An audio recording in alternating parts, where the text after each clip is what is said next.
Hi guys, it has been a while, so I thought I would jump in with the new expedition that's going on. Hope everyone's been keeping well. It looks like quite a overwhelming setup. Please do drop us a message if you're on the live stream and let me know how the video configuration is. It is a setup I put together every time I film. It's not permanent, so it does seem to be that it generally needs a little tweak. So let me know. Hopefully the video comes through fairly smooth and the audio's clear. If not, let me know. I'll see if I can tweak it on the fly. Alright, so those of you who have seen some of my playthroughs before, I am taking some characters with me that we've unlocked from our playthrough. One that I really enjoyed playing with and played with before, one that we unlocked but never used, as well as some base characters. So if you do want to avoid spoilers, obviously these are level 1 cards, but these are not all going to be base unlocked characters. Other than that, as the scenarios progress, we have no interactions with Gloomhaven, but the prosperity will increase, so you may see some higher level items. That said, let's have a look at the scenario then for this. So, capital intrigue. Over the course of the next 10 weeks, Isaac's releasing 10 all-new scenarios where the community dictates the story. Nothing's written out beforehand, and we have complete control. If you haven't seen these on Board Game Geek, there will be polls, so you can say where you wish to go. Obviously, it doesn't matter whether you've actually played the scenario or not. If you do just want to dictate how the story is driven, then you can. It's separate. You start with level 1 characters, 30 gold as normal when you start out.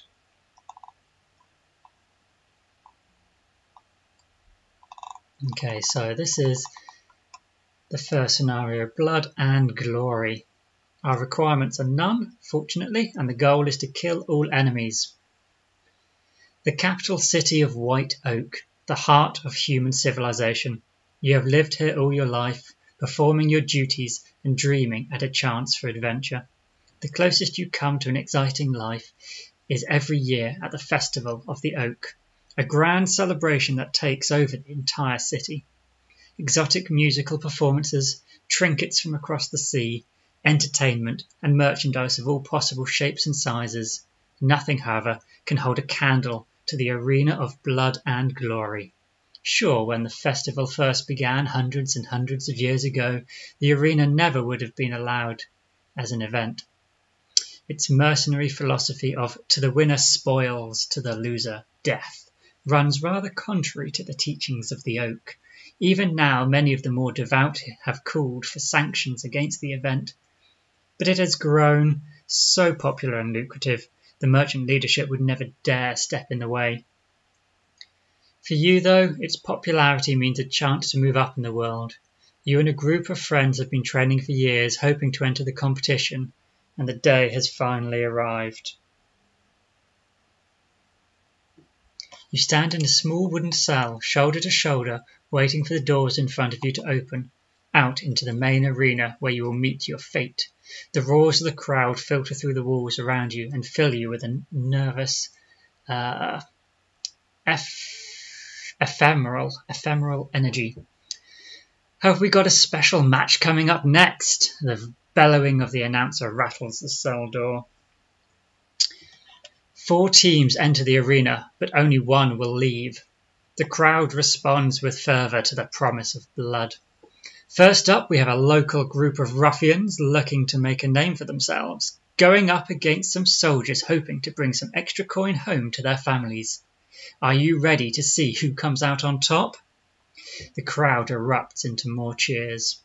No, no, no, that wasn't nearly loud enough. Show those contestants that we want to see action. Bone-crunching, limb-tearing action. The yells from the crowd grow louder still, into a deafening blast that rattles your skull, and then your cell door opens up into the light. So,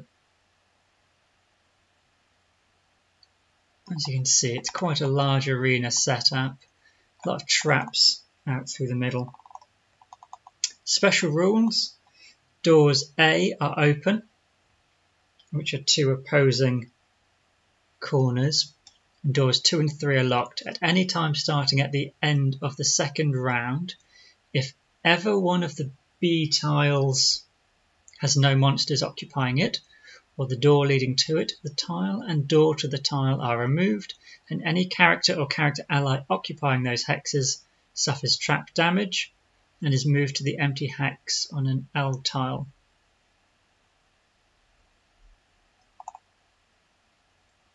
Not sure how, if the tile is empty, there would be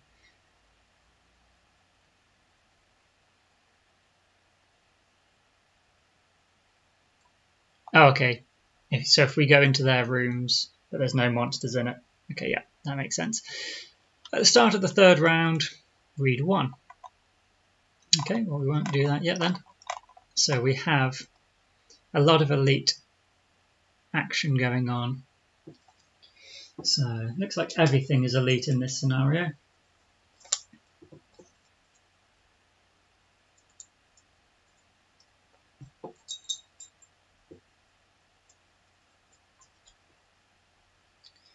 So with 3 elite city archers.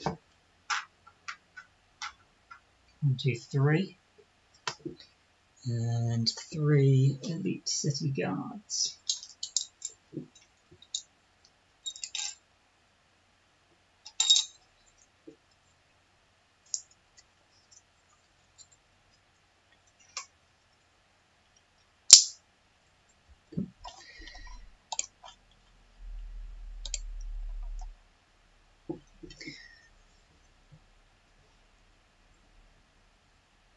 One, 2, 3. So, playing it solo, I am doing the difficulty bump up to difficulty 2. But a couple of the characters I'm taking, I have had a few enchants put on, so I'm going to make use of those enchants. After all, that is the benefit of playing the game. I'm going through with the same characters multiple times, so I'm not going to continually ignore these enchants.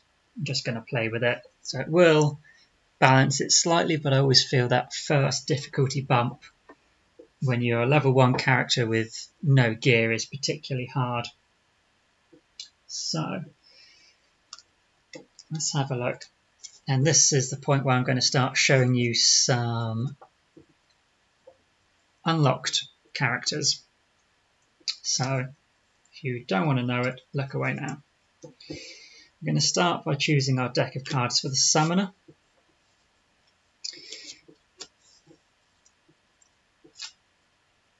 We've got professional and aggressor. I've already chosen a couple of bits of gear, an invisibility cloak and a stamina potion. So professional wouldn't be possible. So I guess we'll have to be looking to be the aggressor and have 1 or more monsters present on the map at the beginning of every round. They start with 9 cards. Thorn Shooter is going to be a given. It's one of my standard cards. Possibly the Living Bomb summon. On death, attack 3, target all enemies within range 2. That could be fun to send in. Attack 1, immobilize, move and heal. That's quite good. Attacks targeting all summoned allies gain disadvantage. That's useful. Shield 1 Bless, affects South and all summoned allies. Very much a good one. You can see the Lava Golem has to go in there. It can recover up to 4 lost cards. Attack and wound, yes, let's go for that. I think an extra heal card going to be very useful.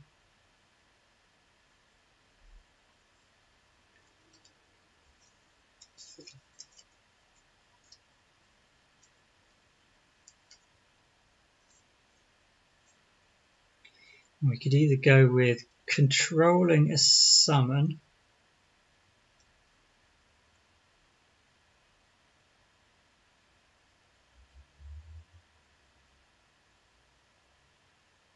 or getting a heal.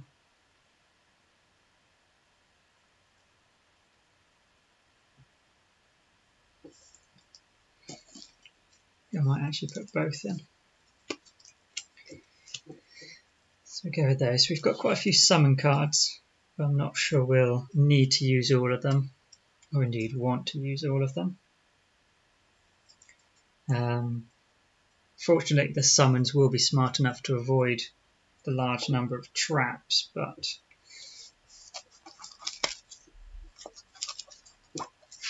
it's still a bit risky sending them all out. The Tinkerer.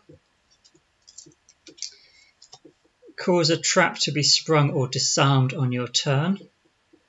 I think we'll go with that because we do have a Pearl card and there are a lot of traps, so yeah, we'll go for Neutralizer. So we'll put in our hook gun. Attack 1, wound, stun, very useful.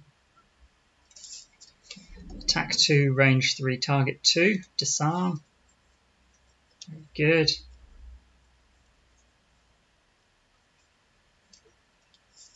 I think we're going to want some big damage cards.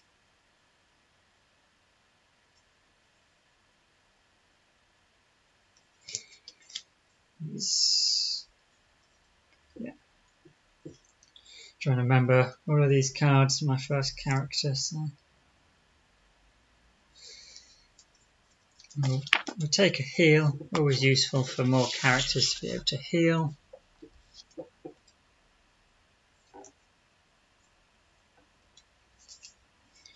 Another heal, so that's 8 out of 12.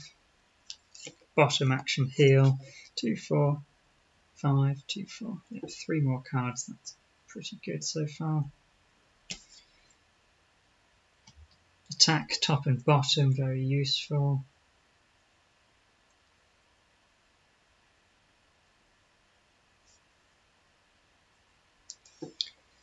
Potent potables or potent potables. +2 heal could be useful.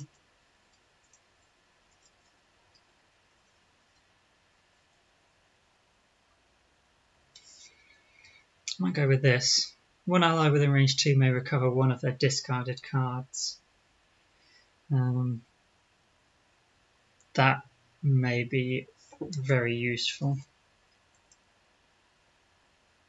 2, 4, 6, 2, 4, 5. So one more. Let's go just for a... Actually, no. It's probably not a card I want to use for either ability, although they're good get out of jail. Let's go for a 16, so we just have a low initiative there for the Tink as well. So plenty of cards there, 12 cards. The Cragheart. Hoarder, or Indigent. So complete contrast here, either get loot tokens or get no loot tokens. I think we'll go for no loot tokens with our Cragheart. He's got a Warhammer, so he can add stun to 1 melee attack. So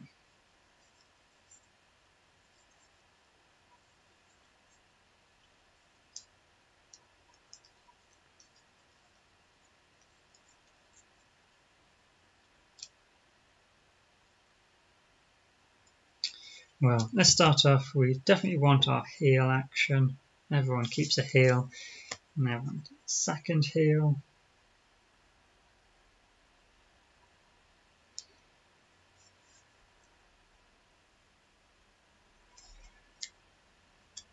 Attack 4 targeting 2 could be very useful.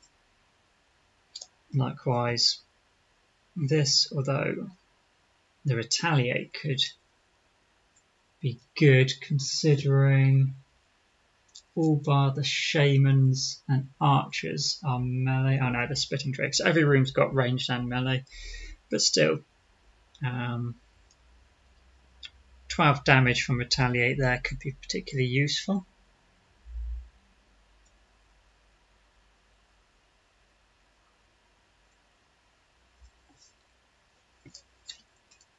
Attack 3, range 3, disarm. Very good card. And the bottom ability is just strong anyway. Attack 3, range 3.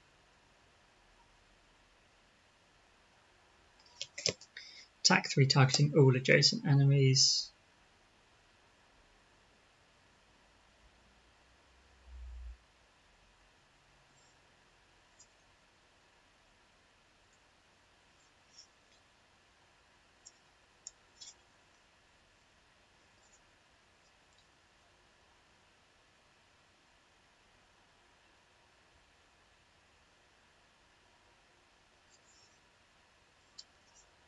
So, attack with push. Again, there's lots of traps. And these traps, what were they again? They're damage traps and they're stun and poison traps.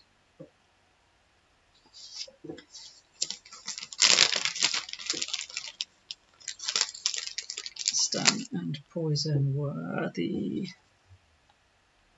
spiky looking traps.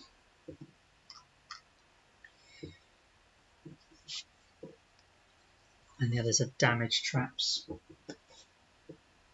which at level 2 is 4 damage. So yeah, push would be quite useful. How many is that? 2, 4, 5, 6, 7, 8, 9.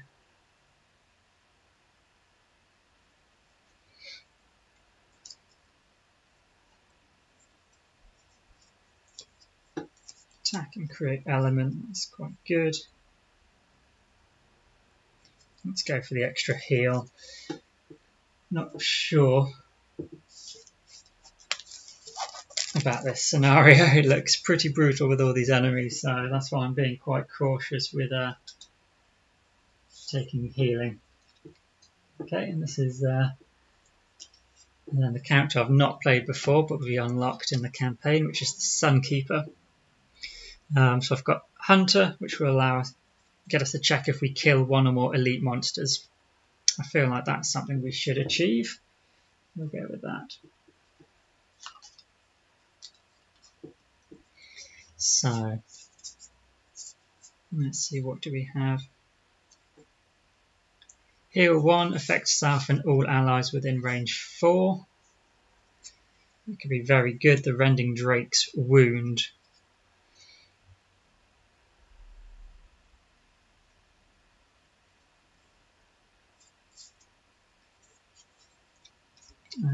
Permanent shield 1 self. Yep, we'll take that.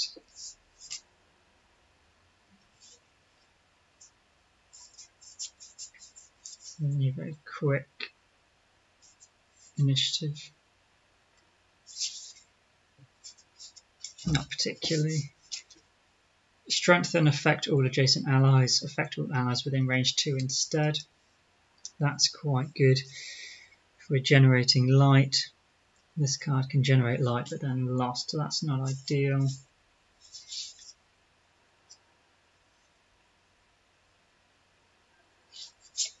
Heal, bless and strengthen. I like those. The Sunkeeper gets 11 as well, which is nice.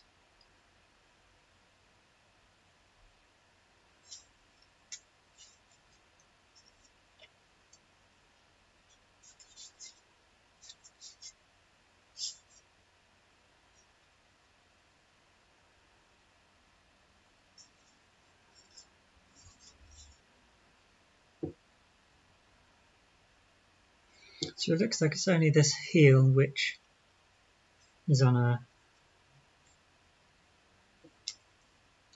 reusable card. Let's go for some more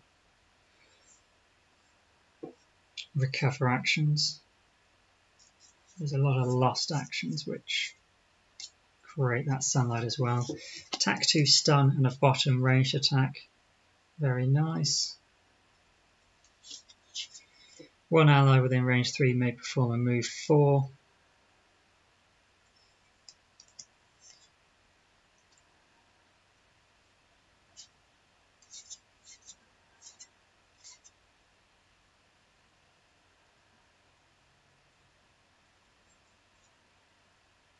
Heal all damage on one adjacent ally. That's pretty nice. There's another top action shield.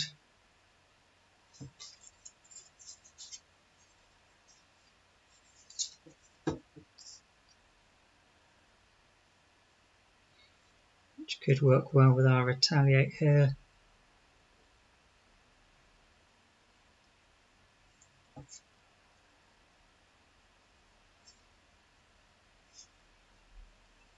Just put in the other attack.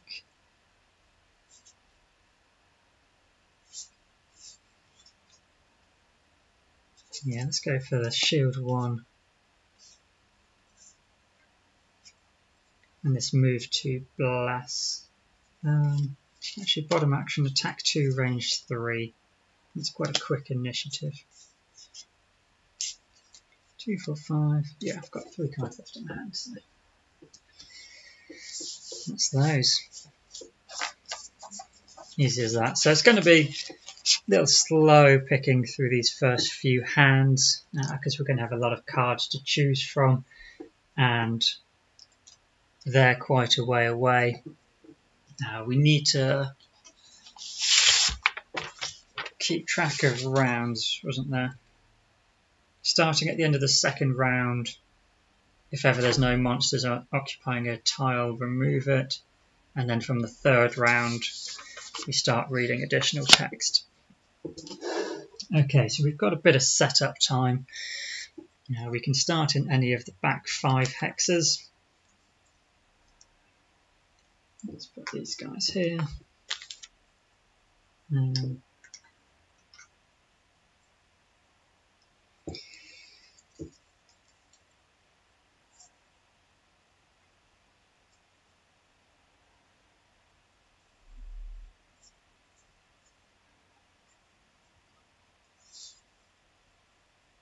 So we could start with a shield 1, bless, affecting ourselves and all adjacent allies.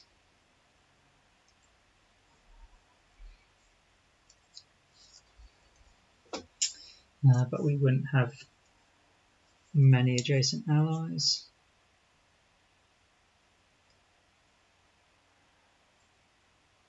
Unless we just won't. Try to go quick and waste a card. So let's do it to get those blessers in our deck. We go on a 25.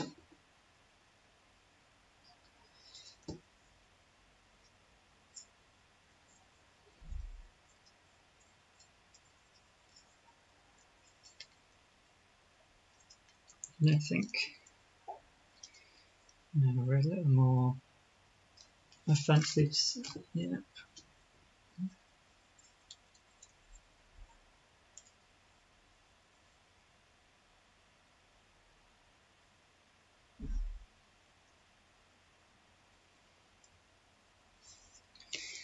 We'll set up our retaliate.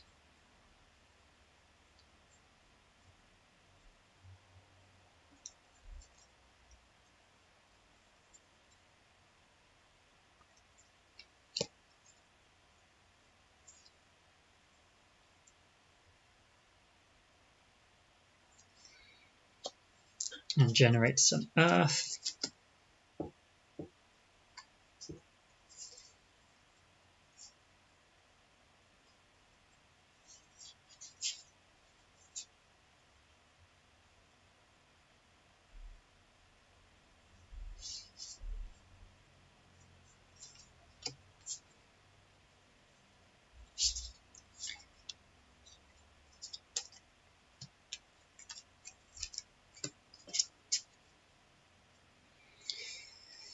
So actually those guys aren't moving anyway. So if I decide not to move,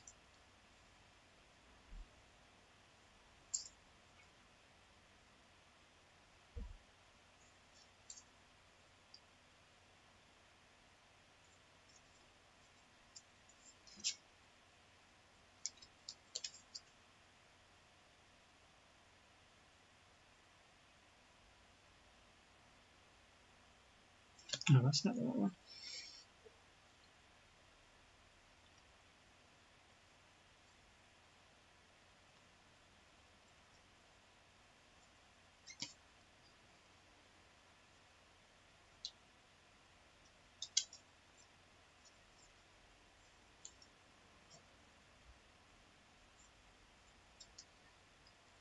Yeah, that'll be fine. So let's get the crag heart the correct. There's a heal generate element. So those guys aren't planning to move. So if we just put our thorn shooter out as well, and the tinker is just not going to move. We're just not going to move on this turn. Two of the guys are staying still anyway to get their auras out. That'll be fine. We're probably not going to be getting attacked from those guys.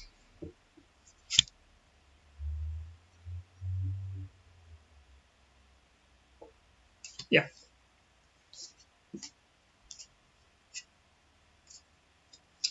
That'll be fine. So we have the archers move +1, attack -1, and the guards move -1, attack +0. So archers are on a 16, they will be first.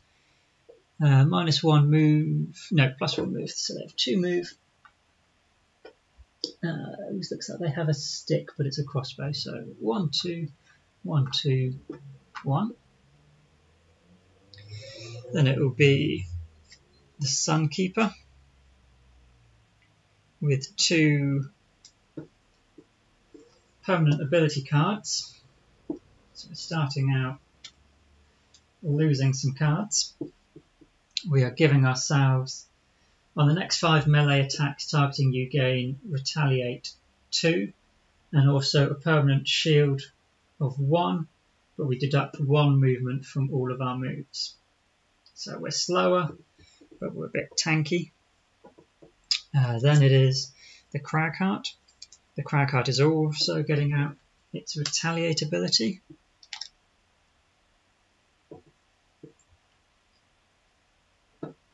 And it is going to do a heal 4 at range 2.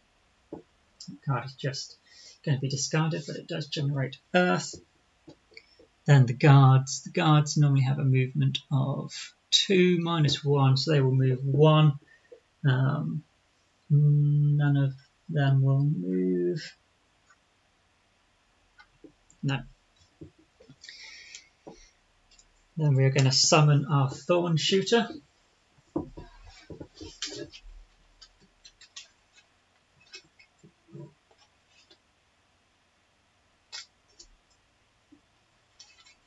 Corresponding number.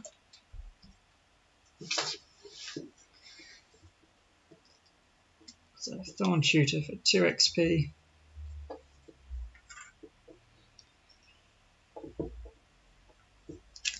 And then Shield 1, affecting self and all summoned allies. Oh yeah, it's not all adjacent allies anyway. Pfft. What were we doing?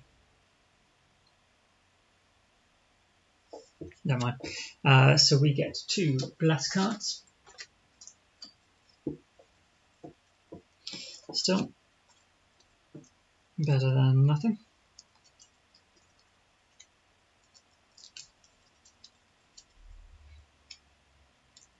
Now I've just realised that this card generates earth anyway, so our Cragheart's heal top action was a little bit wasted, but doesn't matter. We're learning, we're remembering what cards we have. So that's discarded. The Tinkerer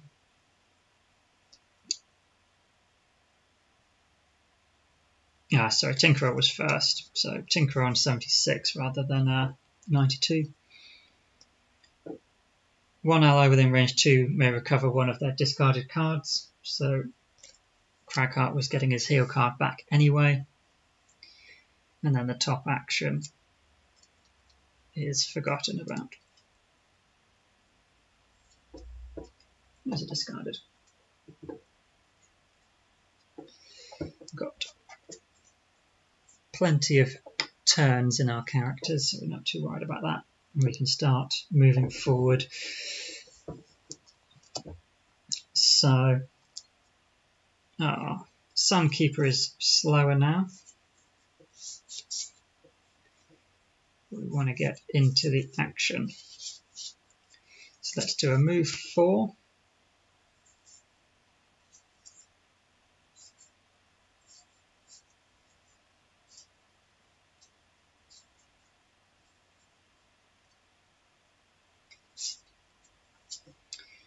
And we'll play the Bless and Strengthen.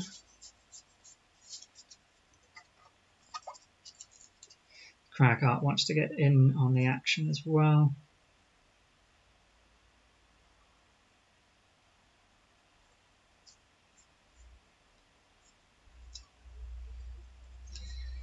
So we've got move 4.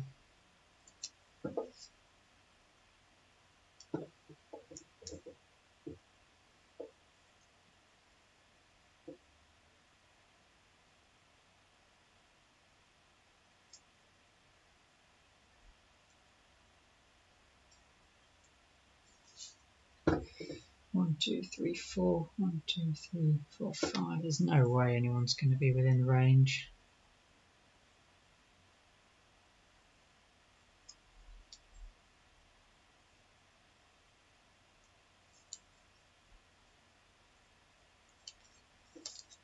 So we'll play our heal again. Spellweaver, do we want to get?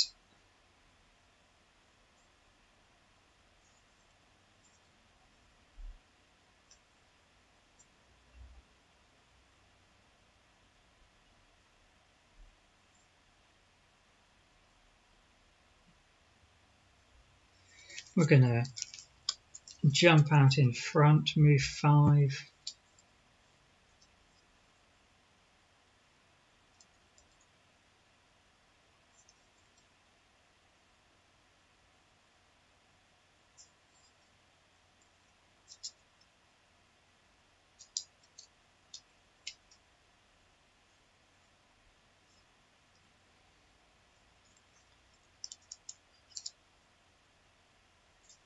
And summon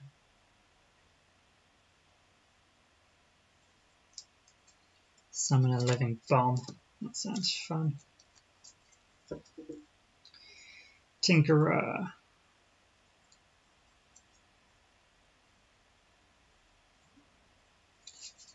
We've got a slow and steady move 4, so we'll use that.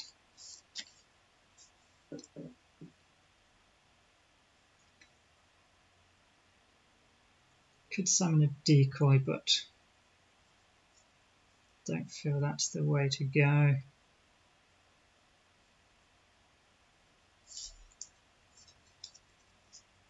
think it's going to be just a card to waste again, so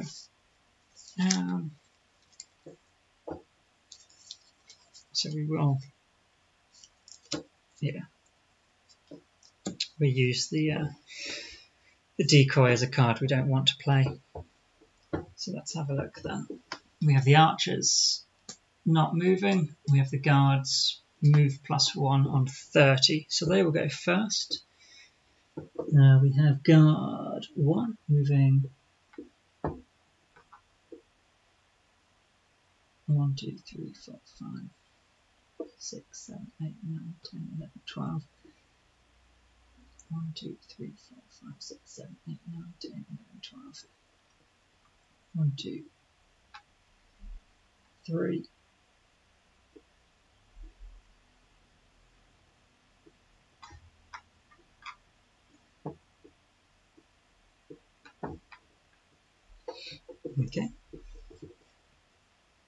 Then it is Summoner moving 5.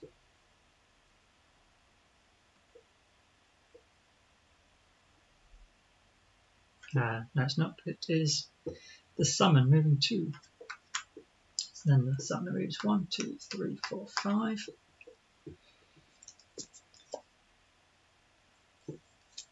And summon a living bomb.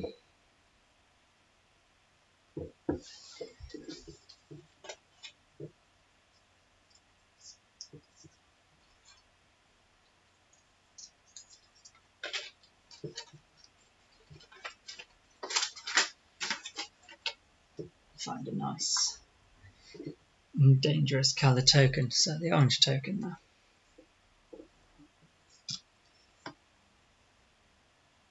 And then we have the archers who are not moving. So that will be our Sunkeeper who can move 3. 1, 2, 3. Bless and Strengthen, affecting 1 ally within range 3. We could do it first. Yeah, we'll Bless and Strengthen our Cragheart, and then we'll move.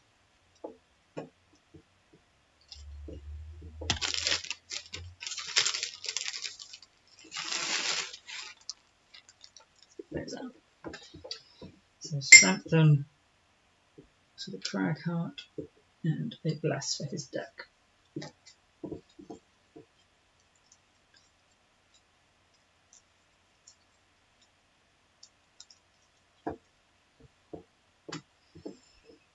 And then we have Tinkerer, who was just moving 4. A little bit of a traffic jam, I didn't really calculate that. We don't want the decoy, not just yet. The Cragheart's going to move 3 and generate the Earth element again. Okay, so was it the end of round 3?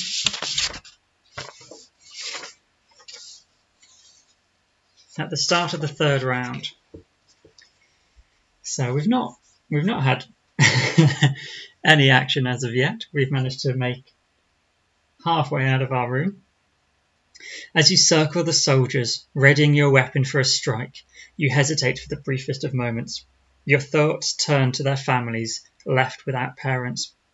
But no one forced them to come to this place. At this point, it is either you or them, and it sure as hell isn't going to be you. What do you think, folks? The announcer's voice booms once again through the arena. Is this taking too long? Are you bored? The crowd shouts with excitement. Let's make it a little more interesting. Let's turn on the traps. So take special number tokens 1, 2, and 3. Shuffle them up and create a face-down pile. Flip over 1 at the beginning of each round, including this one, before character ability cards are selected. If there are none left to flip, shuffle them up again and create a new face-down pile. Each of the 3 tokens corresponds to a different danger that will activate at the end of the round. Trap 1 is an electrified fence, and every hex on the owl tiles adjacent to a wall is affected. Oh dear. Trap 2 is spinning blades. Every hex adjacent to a stone pillar is affected.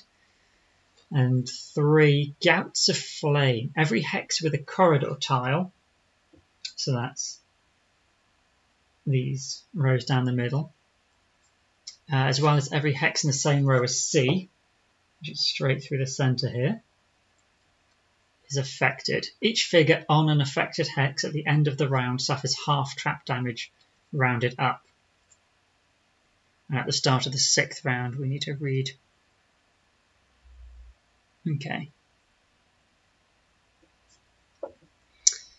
Okay, my analytics are showing me I've had 2 messages, but it is not showing me those messages, so my apologies. Apologies for that. Not sure why they wouldn't come through. Just refresh my chat box and see if it will pop up now. So sorry if I've ignored you. Okay, so tokens 1, 2, and 3.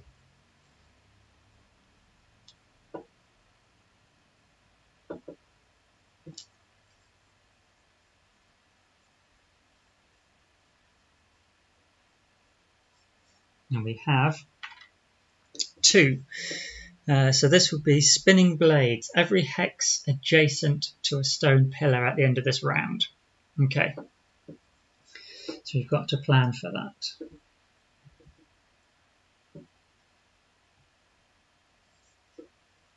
As things stand, the thorn shooter would end on one of these, so we'd look to get itself killed. So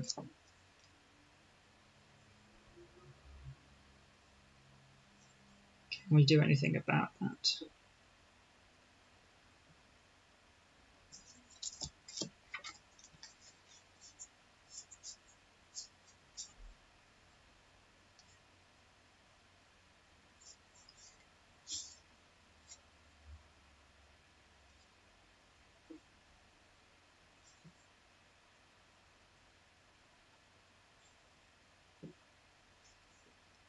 Not with the cards I have.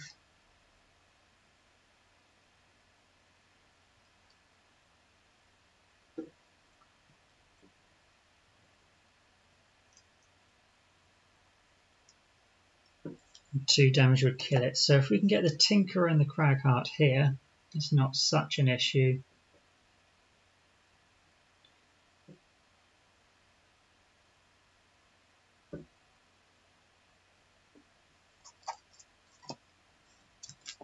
So Tinkerer can just move 2.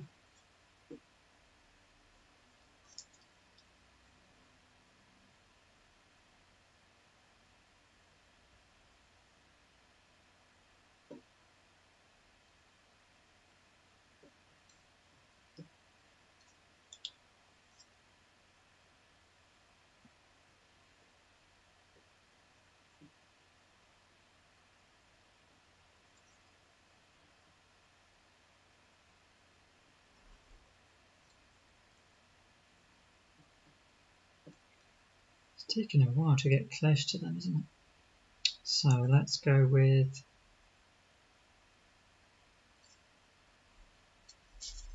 Attack and Poison. What's another quick card? Maybe I'd want to dump a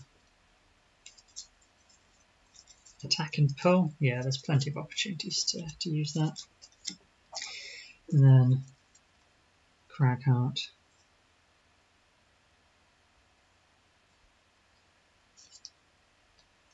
Want to move 2.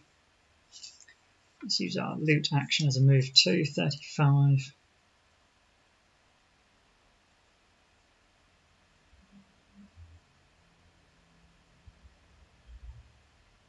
Attack 2, range 5. That may actually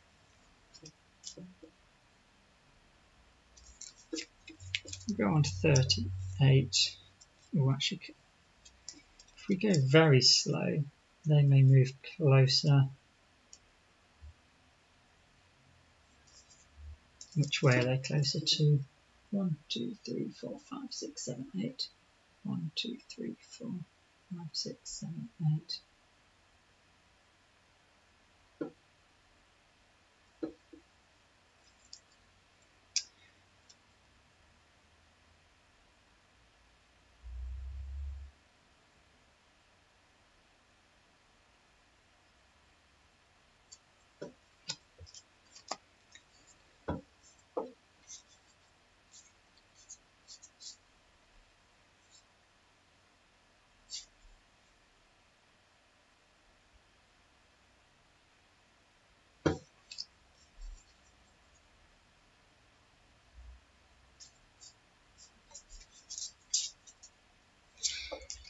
Get the Sunkeeper moving early with an extra shield. Might distract some shots.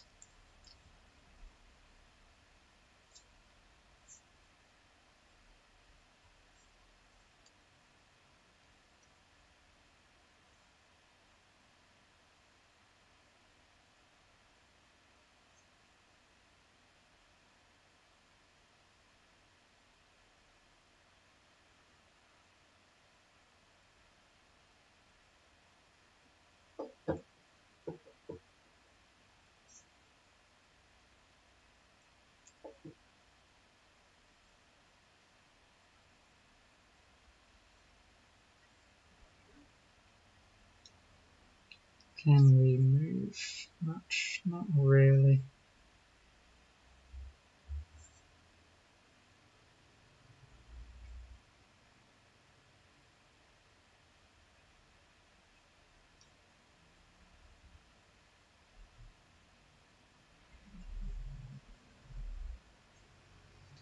So we're just going to go slowly, I think, here.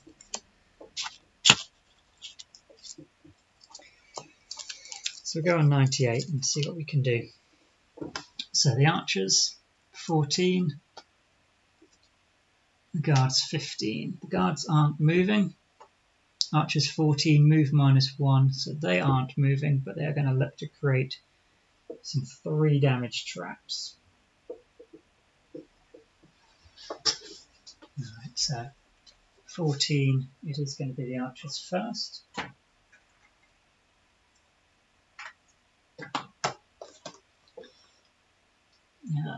So 1, 2, 3, those are the closest axes. They can chuck a trap in, unfortunately, behind them, so they're not going to walk into it. We are going to have 2 guards take 2 damage up in front here from these spinning blades.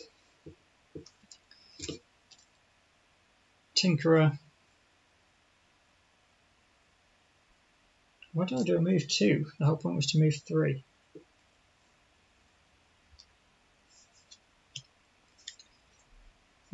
Okay. Yeah, so Tinkerer can do nothing. I'll mess that one up. So we will have to look at having the Sunkeeper move to here. That's really unfortunate. And the Cragheart move to here.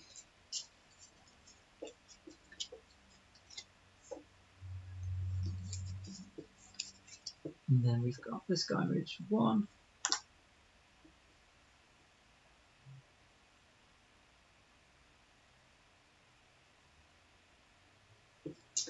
This guy's going to move 1, 2, 3, which sadly is going to get him killed. Yeah, this revelation about all these things triggering damage has probably made the summoner somewhat useless to me. We'll move forward 2, 1, 2. Could summon a lava golem, but what are the chances he's just going to get zapped?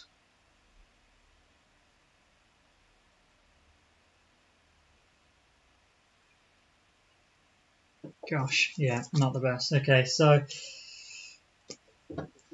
Living Bomb dies. That was a great use of a card.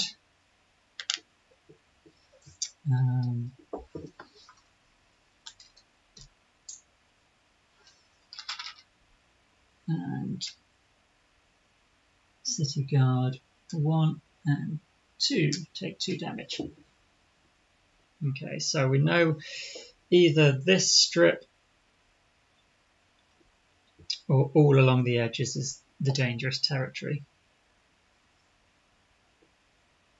On the summoner's turn then,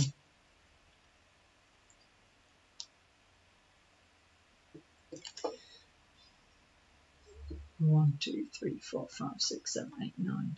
1, 2, 3, 4, 5, 6, 7. Oh, I need to choose first, don't I? But do I want to use a stamina potion? That's my problem right now.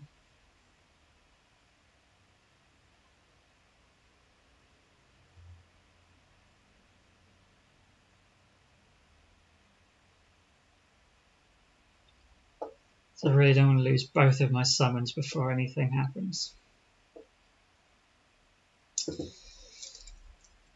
Okay. Every hex along the edge is going to be dangerous.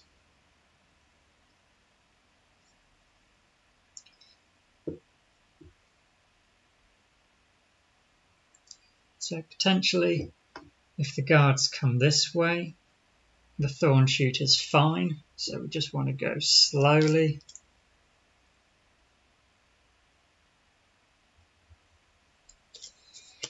I guess we'll do that.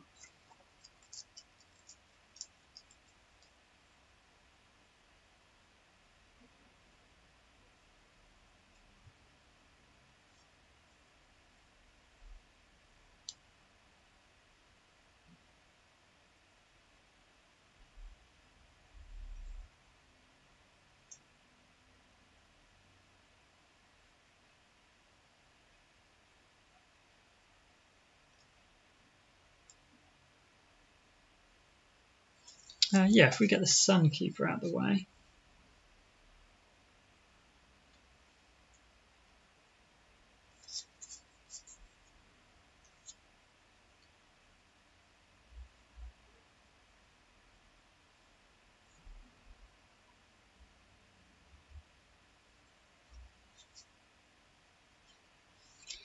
So Sunkeeper can just move on a 32. Cragheart can then create some obstacles.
I think I'm going to lose a card with my Sunkeeper.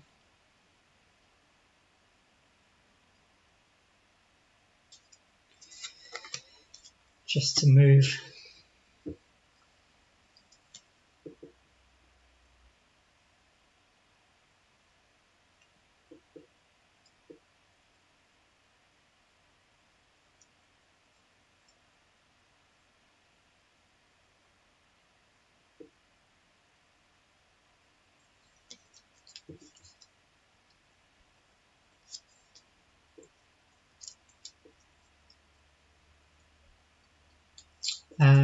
Sorry, I didn't do damage for the Cragheart or Sunkeeper, did I?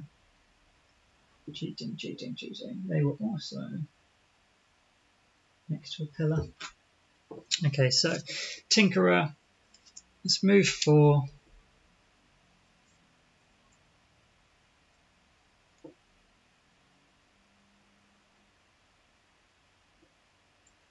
And heal, since there's a little bit of damage out there now.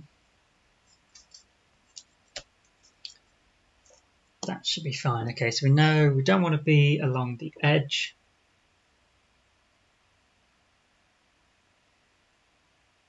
Yes, let's go for it. So guards needed to shuffle.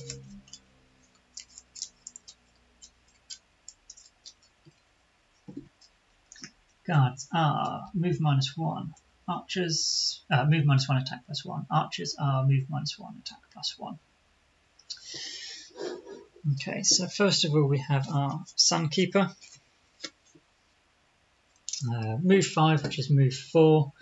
We want to go 1, 2, 3, 4. We gain 1 XP, it's a lost card. And generate light. Then 1 adjacent ally may recover up to 2 of their discarded cards. So we're next to the Summoner. So Summoner will recover 2 discarded cards.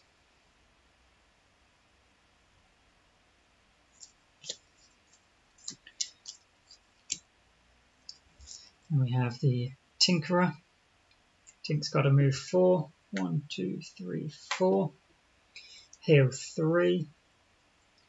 And he will heal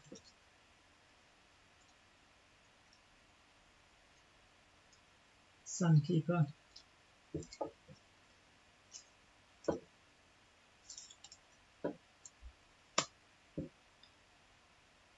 Then it's the Archers. The Archers have a move -1, so they do not move.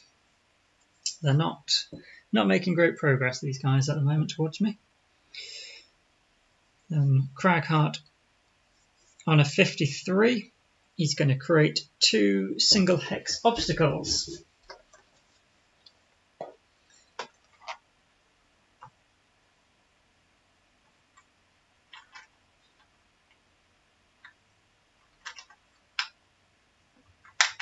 If I can find all my obstacles.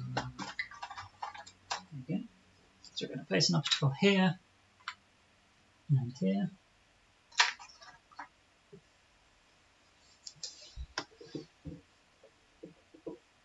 It generates the earth element again.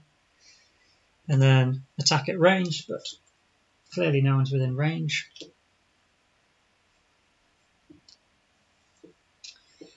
And then it is the Summoner. So the Thorn Shooter cannot move. The Summoner has got a move 2, heal 1.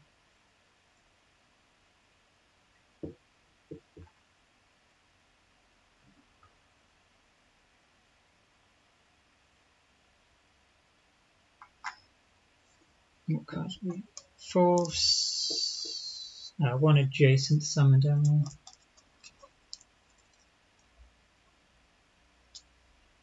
Yeah, we'll go there.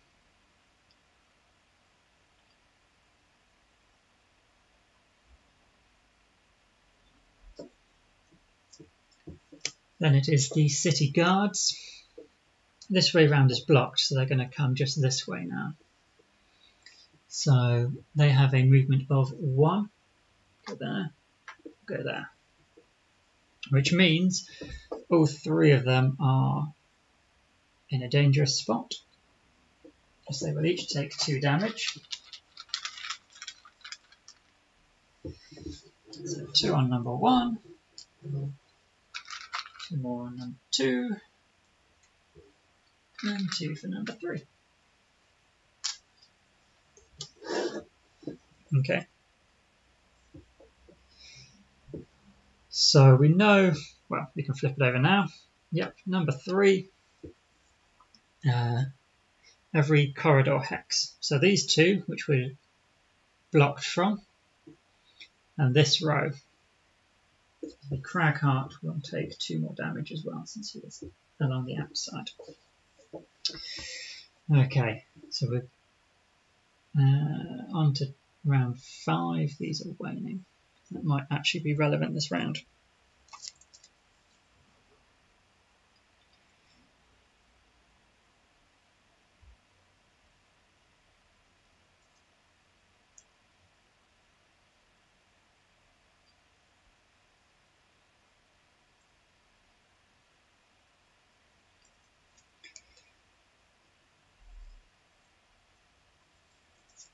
So go on 51.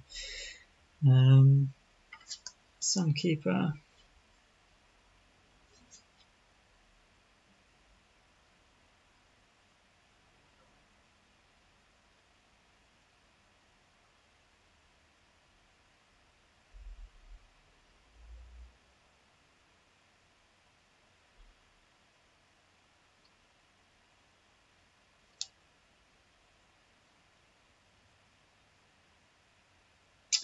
It's got a bottom attack, attack 2, range 3 muddle. So potentially, if they come within range. No movement cards, so the most you could move is move 1. And no top attack actions. So it's unlikely that's going to do anything. But we'll play the heal with it. Potentially we may just want to move forward 1 and heal South and all allies by 1. We're going to have to rest soon anyway.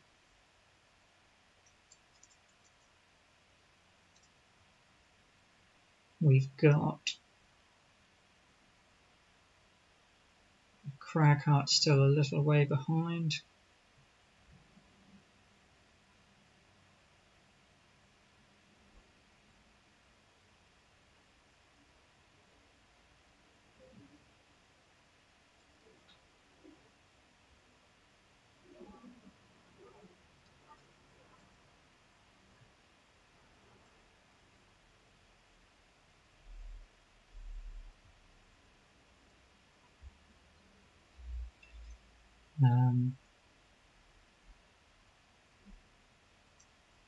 So I think all we're going to be able to do is a move 2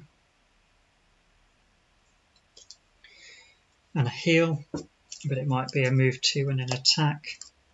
Tinkerer we want to move before 51, which is fine because he has no option except to move before 51. He will likely end up in a dangerous spot though.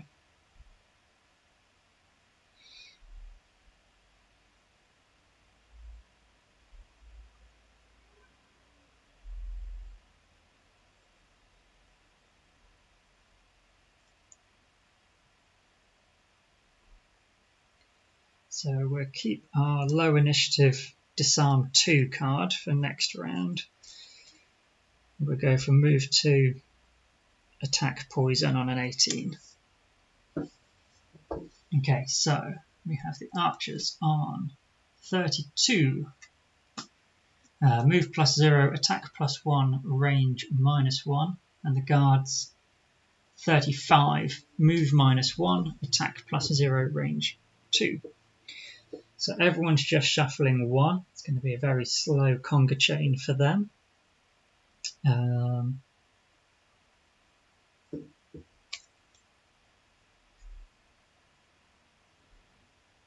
So Tinker is going to move first. He's got, how many hit points does he get? 8. We've got a lot of heals. I'm going to take the 2 damage with him just to move up more. And can't do anything else, so we will do that. We do have a Cloak of Invisibility and a Stamina Potion, so we've got potentially 2 turns with him before he needs to rest. And we could look at then having them walk into a trap with him being invisible and blocking here, which would be rather fun.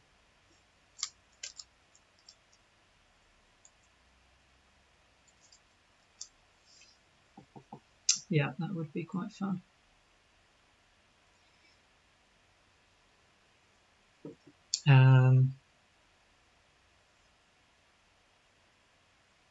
Who was next? 32, the archers, but none of them can move closer because of the conga formation they are in. So then the guards will shuffle 1, 1, 1.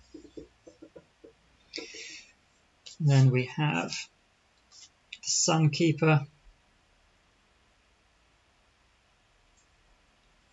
So you can move forward 1 and heal 1, affecting South and all allies within range 4. So that does heal the Cragheart by 1.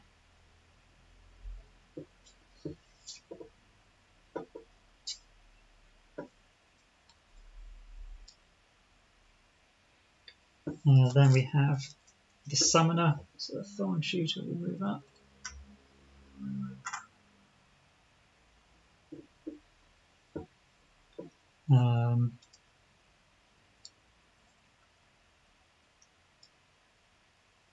We do not have an enemy within range 4, unfortunately. So instead, 1 adjacent summoned ally can perform a move +0, attack +0 with us controlling the action. So we're going to move the Thorn Shooter to here. So then with a move 2, it should be in a spot that's safe from all of the bad effects next round. And that gets us 1 XP. That's a top action, so we then have a move 2. Nope. We can just move ourselves to there.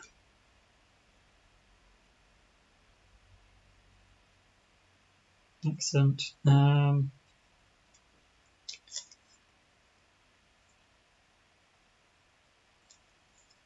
We're going to use our stamina potion to get 2 cards back. And he also has an invisibility, which is potentially, again, very useful to block these guys and have them run into traps. Then we have the Cragheart. He was just moving 2. Heal 2, range 3. So I believe it is just him who's injured, yep, so he will heal.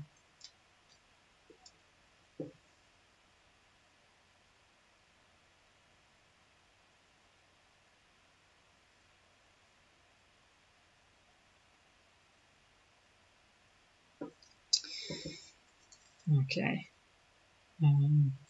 Yep, perfect. So, number 1, unlucky number 1, again, takes damage. So he's up to 6 damage now. 6, then 4, then 2 on this conga chain. We've not even got within range to shoot them yet.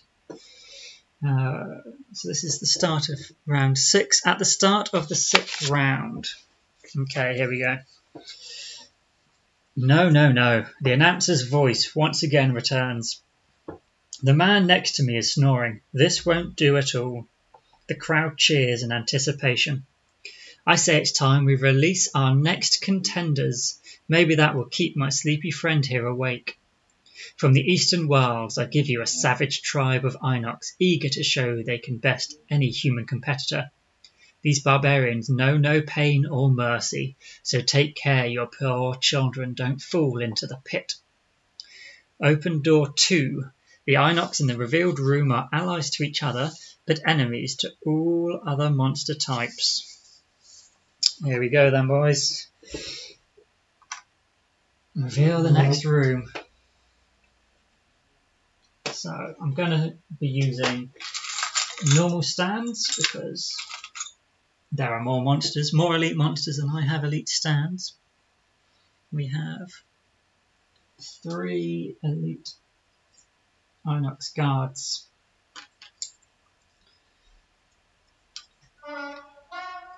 And we have 3 Inox Shaman. Hurrah!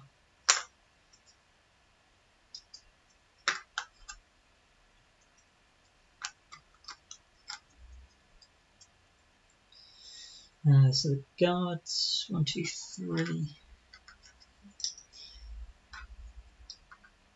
Shamans. So they are enemies to the other room as well.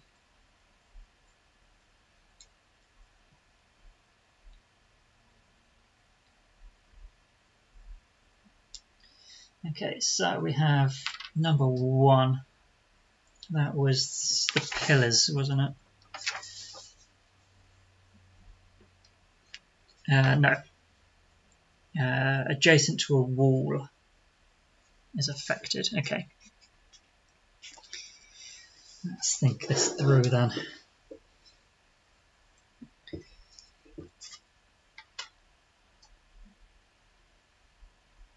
So the Sunkeeper is going to long rest. The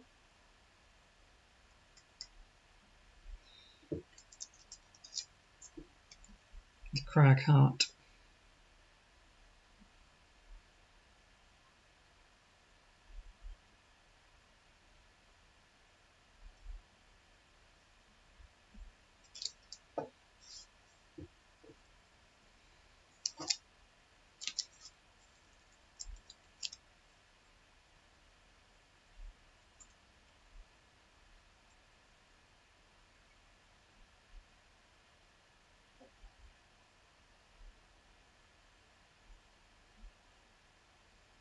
Cragheart's going to move quite slowly, I think.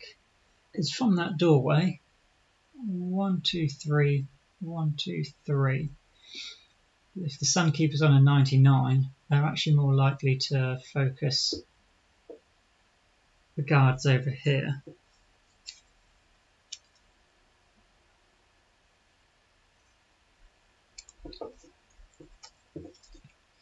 Tinkerer likewise move disarm.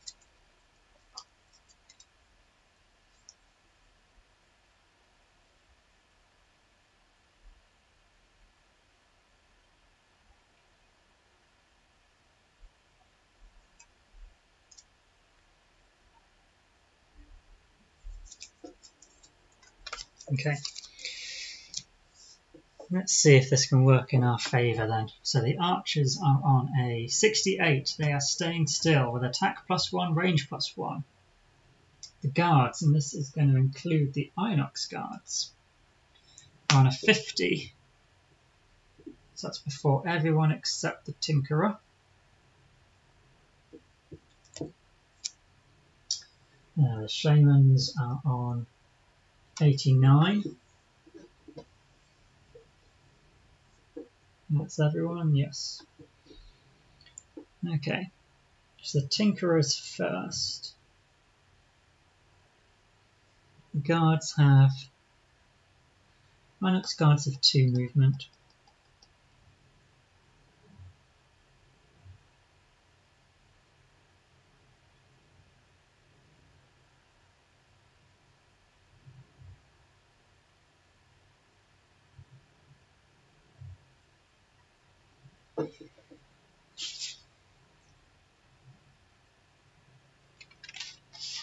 I'm not sure which, I guess Elite Guard 1, then Elite Guard 1, 2, 3, 4, 6.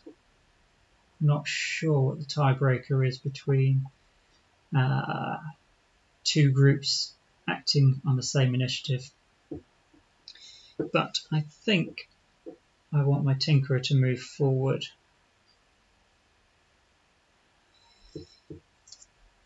Because if he moves forward 2, I could attack both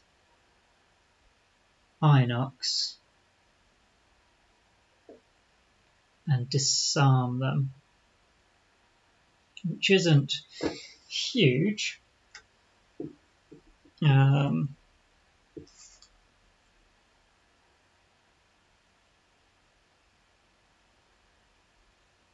But they're not going to be able to hit me this turn if I do.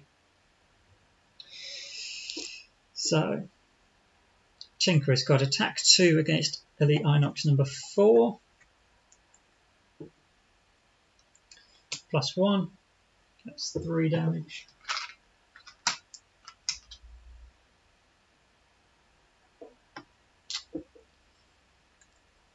And engage number 6.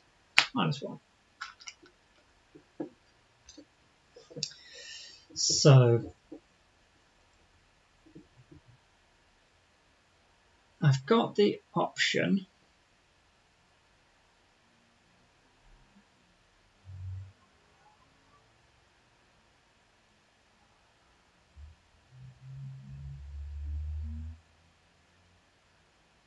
to go invisible, and their focus would be on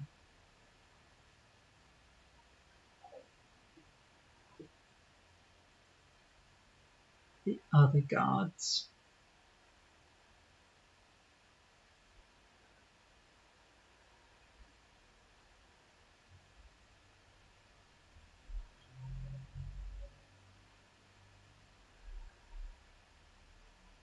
I do need to rest, but do I want a long rest?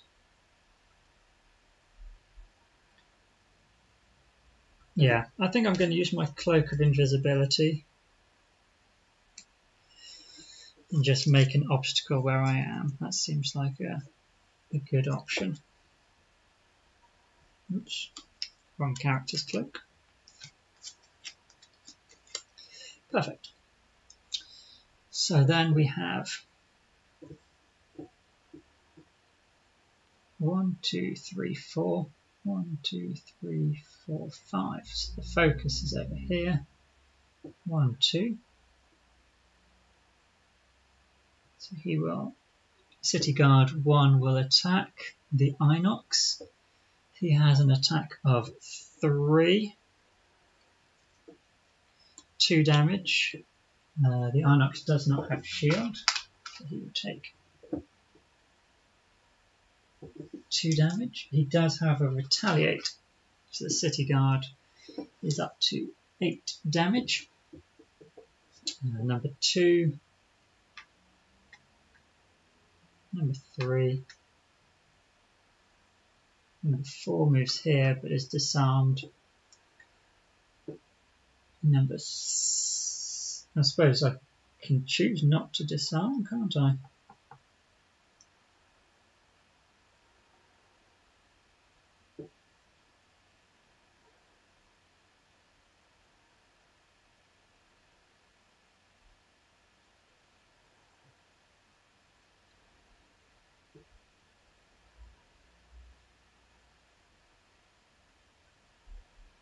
Is that worth it? Number 4 would attack and possibly kill him, which would bring number 6 out into the action as well.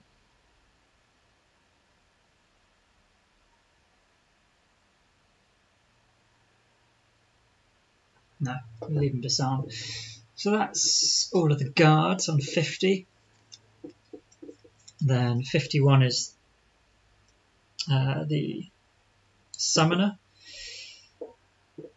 So we've got a range of 4. 1, 2, 3, 4. He will stay where he is. The edges are dangerous, aren't they? Is that? Yes. So we do want to move him, but fortunately we can. So the Thorn Shooter will attack first of all. He's got an attack of 3 on number 4. 6. Perfect. 6 damage to number 4.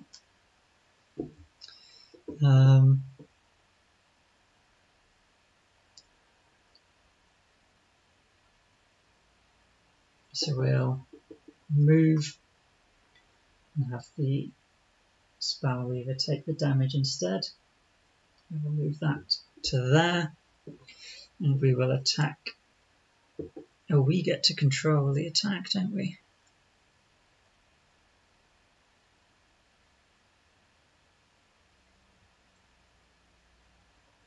Yeah, we'll attack number 4 again.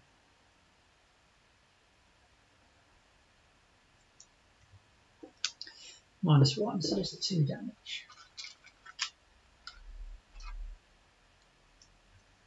So the Inox guards with 12 hit points and retaliate are tougher than the City Guard, and they've got shields. But the City Guards are along that edge again anyway, so they're about to get electrified.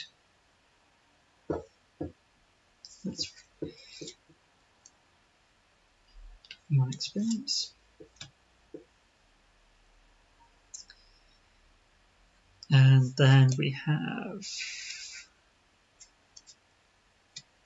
Cragheart. What was he going to be doing?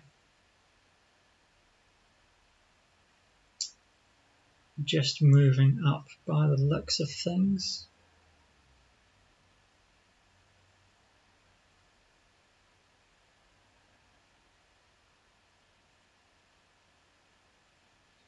So he's going to move to there. He will suffer some damage as well. Then it's the Shamans. Move -1. So they've got a move of 2. 1, 2. 2. Heal -1, affect all adjacent allies, which is not a problem. And then they will bless themselves, so that is unfortunately 1, 2, 3 blesses into the monster's deck. But at least they're as likely to draw it on themselves as us. Sunkeeper's then on 99. You can choose to lose a card.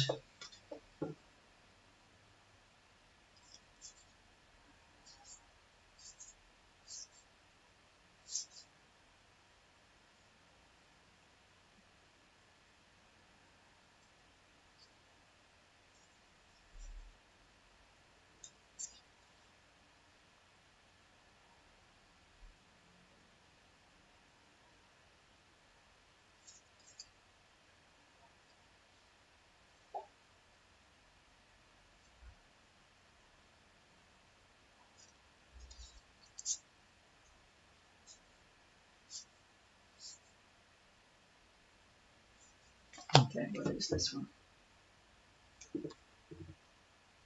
And then anyone along the outside edges, so Summoner suffers 2. Cragheart's taking a beating from these. He'll suffer 2. And then number 4.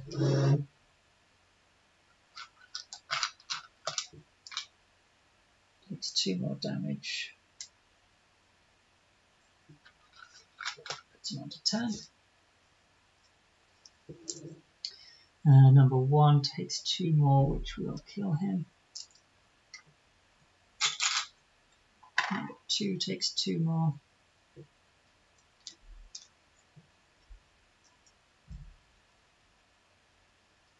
And number 3 takes 2 more.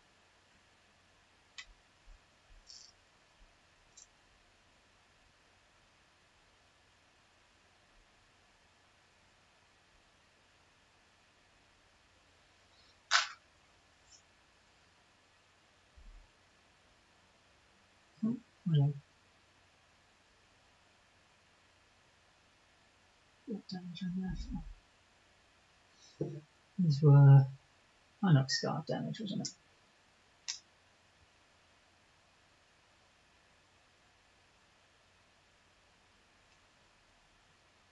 There's no way the city archers have been injured.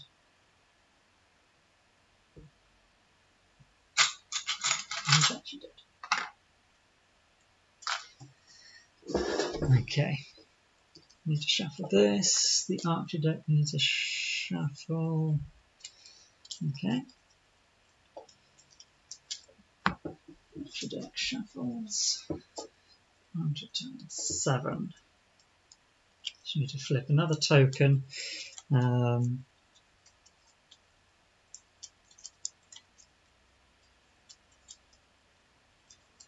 Tinkerer is invisible this round. So they are still more likely to attack each other until the Tinkerer goes, but I'm going to have the Tinkerer long rest.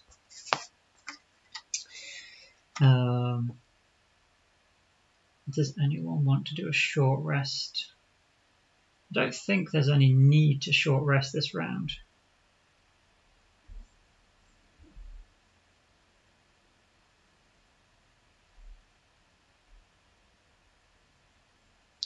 Summoner might take some more damage, but if he long rests, it's the same anyway. And Thorn Shooter's still going to get its one attack in. Yeah, so everyone's going to long rest except for the Sunkeeper, who long rested last turn. And we have 3, so 3 is the corridors. Okay, so the 2 hexes these guys are on at the moment are going to burn.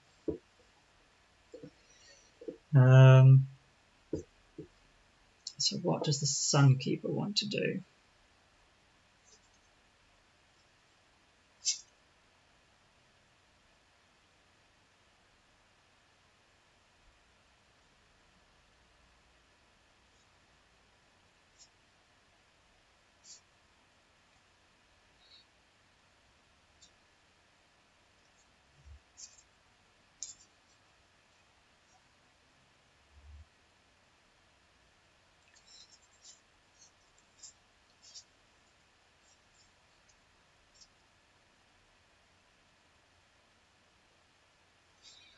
I think we want to go slowly.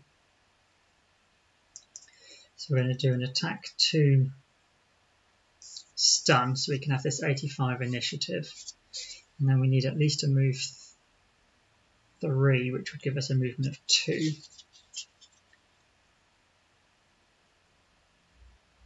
And then we could get to a number of opportune places.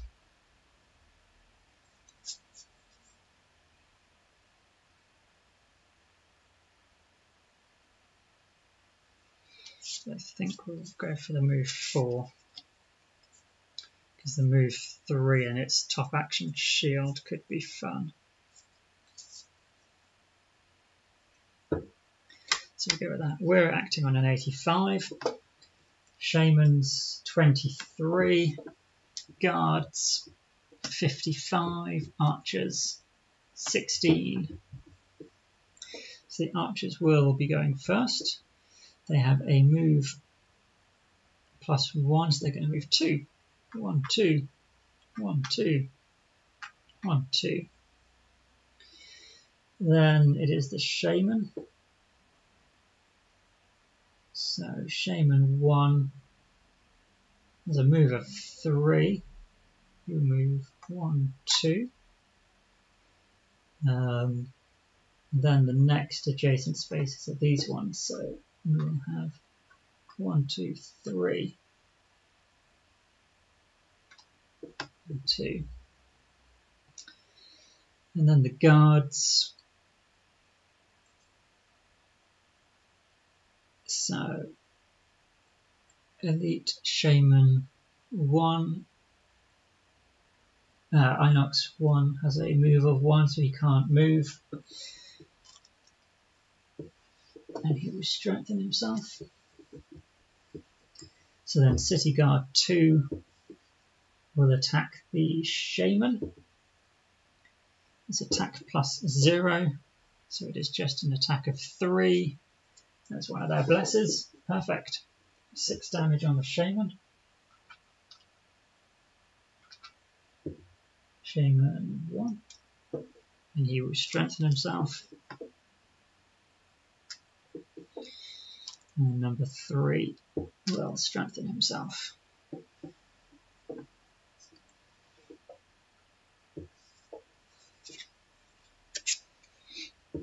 Okay.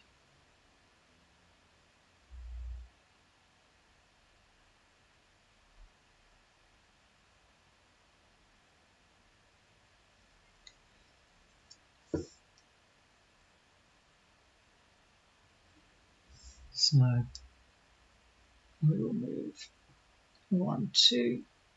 And we've got attack 2 stun from the Sunkeeper on number 3. So 1 with stun.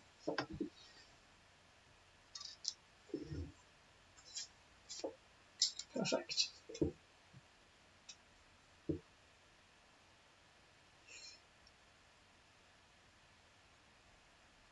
The Summoner will heal 2. let's do the Thorn Shooter's attack first. So Thorn Shooter will attack number 3 Shaman for -2. Oh, I've been forgetting he does poison. That's 1 damage and poison on the Shaman as well. Excellent. Yes, so then he can choose a card to lose.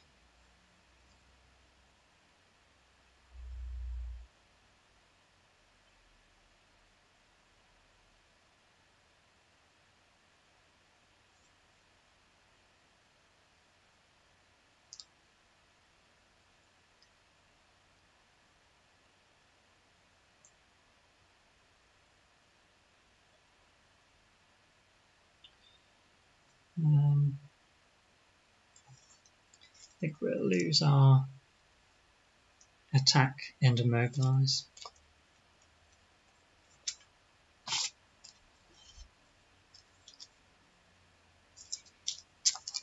So he's running a little low on cards, but we still have our recover 4 lost cards. So if we do lose our Thorn Shooter, it can come back just the once. But it's in a good spot at the moment with this cluster where it doesn't need to move. And hopefully it will stay alive. Tinkerer has to lose a card.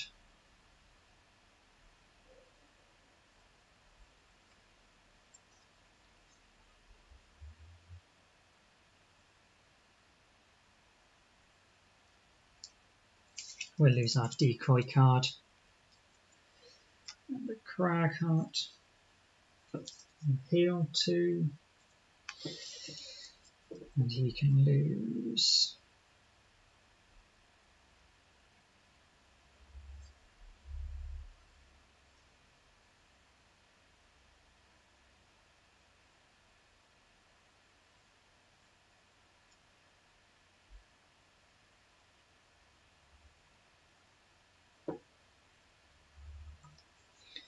Lose 1 of his heals.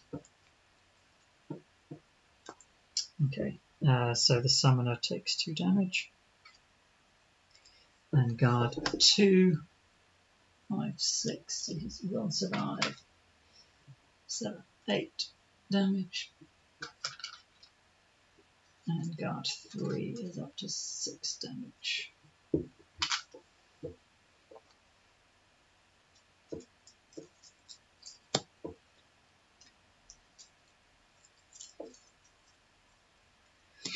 And we are no longer invisible with the Tinkerer, so that's something we have to bear in mind. We are right there in their face. It wouldn't be so bad if the Sunkeeper was the focus, because he has shield anyway. It would be nice if the guards focused each other as well.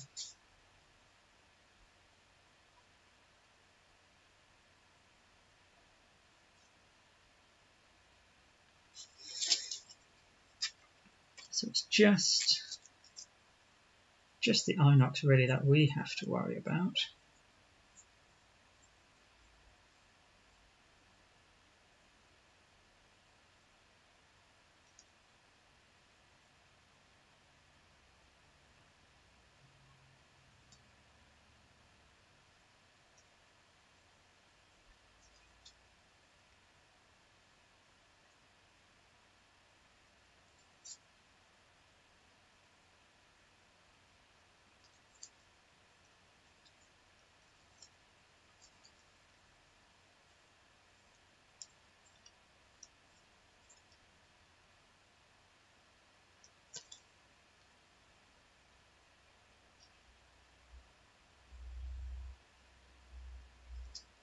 So if we go on 47, if the Sunkeeper goes before that,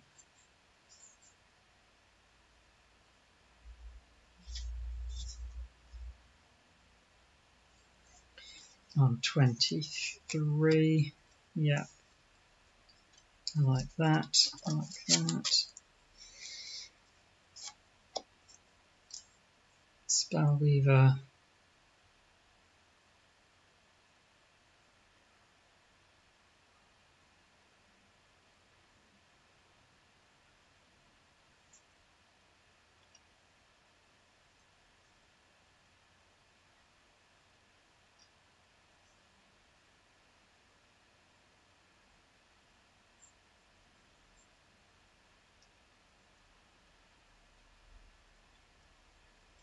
Oh, so we know it's going to be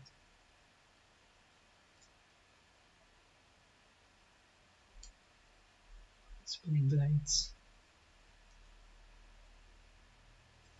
Yeah, this is turn 8. So we don't want to be next to the pillars, but that's not a problem. It's only the Tinkerer who's next to the blades.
What do I want to do with this guy?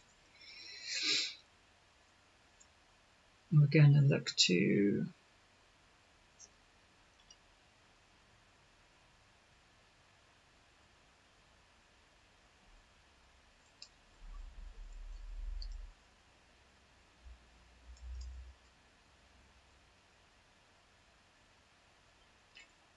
I think we're just going to look to chuck out a ranged attack, so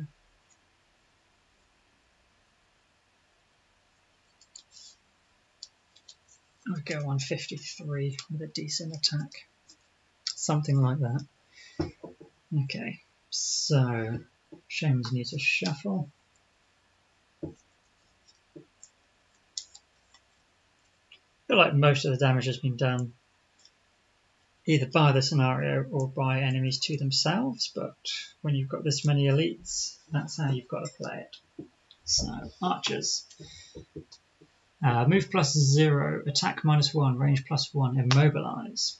On a 29. Guards are on a 30, move +1, attack -1. Shaman on 62, move +0, attack +0. So the Sunkeeper will be first on 23. He's going to give himself an additional shield, so he's now shield 2. And one adjacent ally may perform attack 4. So we're going to have the Tinkerer do the attack 4 against number 3, who is also poisoned, so it's attack 5, 7. Excellent.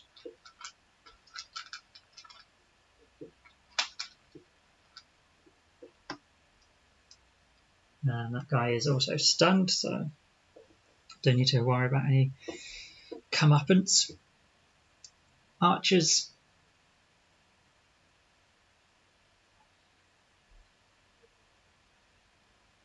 Archers cannot move. Actually, following their path then, there is no route along here which will actually get them to a target. So with a range +1, so a range of 6. Oh, actually, 1, 2, 3. Yeah, what am I doing? They're just going to shoot. They've got 5 range. What was their attack last round? Attack -1. Sorry, I don't know why I didn't think they had such a long range. They're elite, of course they have. So let's just do the 2 attacks here on number 1.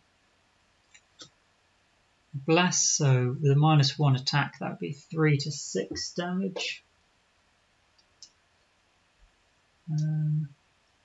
Which would be enough to kill that shaman. 1, 2, 3, 4, 5. Guards were 55, shamans were 80 odd, so +0. So that was just 3 damage.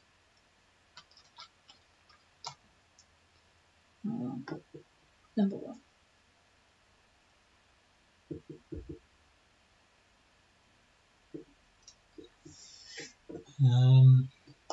Okay, so yes, the archers now have a range of 6. The guard is the lower initiative, 1, 2, 3, 4. -1, so 2 damage and immobilize.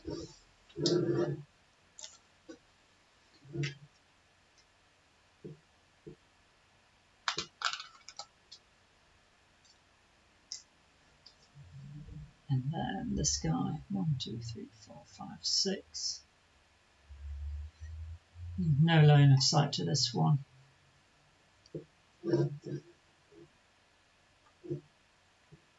So 1, 2, 3, 4, 5, 6. Yes. No range. Yeah, range +1. So 6 range. Is a miss. Would still immobilize, but that is already done. Okay, so then it's the guard. We have the guard 1, but he is immobilized, so those will come off. Guard 2 will attack the guard. So attack -1, this is attack 2.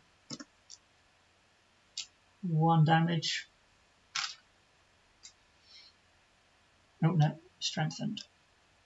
2 damage.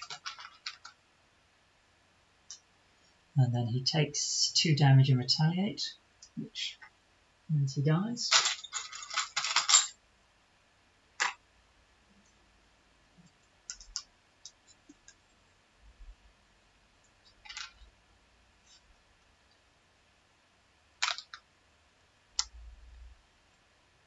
Then this guard will move up.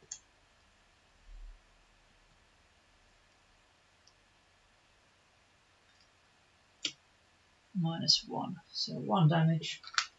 Nope, because he is also strengthened. 2 damage. That's 11, so this Onyx guard is survived by the skin of his teeth.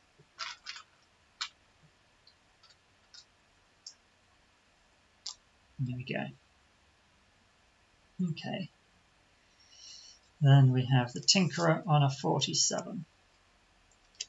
So we've only got the Shaman still to act, and the one next to us is stunned anyway. So we could move.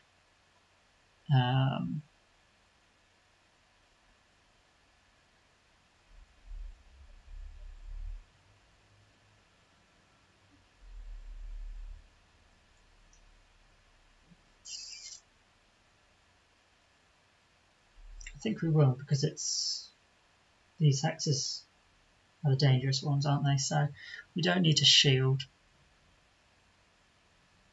So I'm just going to move back 1.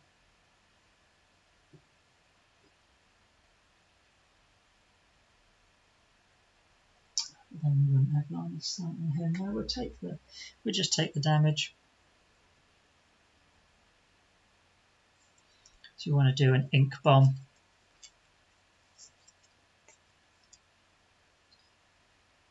And do an attack 4 on these guys. So against guard 1, a miss, obviously. Against guard 6, +1. And against shaman 4, +0.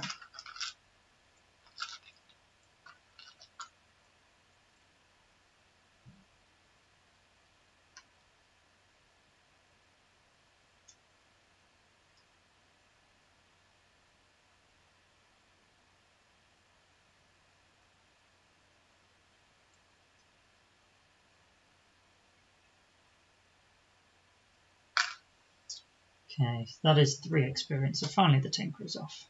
0. And we need to shuffle.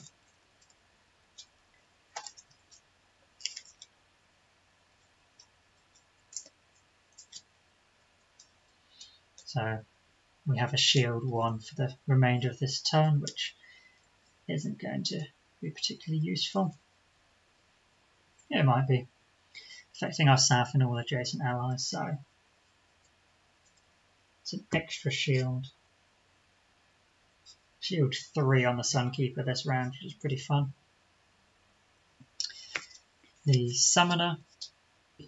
So Thorn Shooter will attack the Shaman first. It's attack of 4 because of the poison.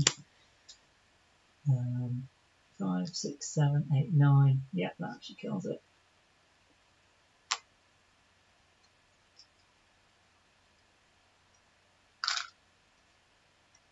So we're getting some decent loot stacks in these death hexes over here.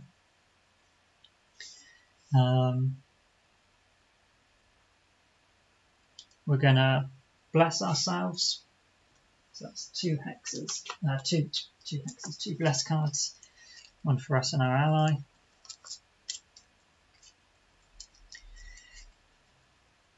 And then we're going to control our ally.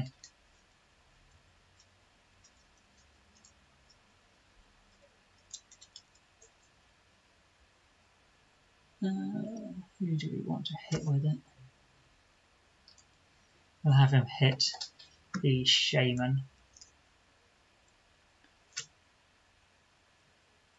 for 6 damage. Doesn't kill the Shaman. It does leave him on 1 hit point.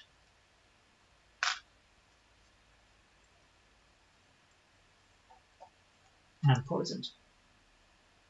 More hilarious. Excellent. And that's an XP.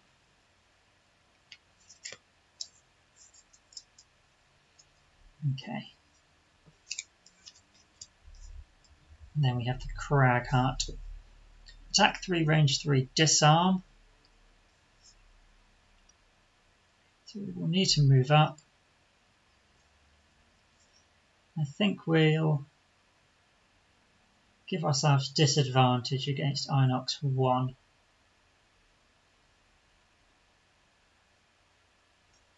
So we can collect these coins. No, because he didn't want to collect any coins, did he? So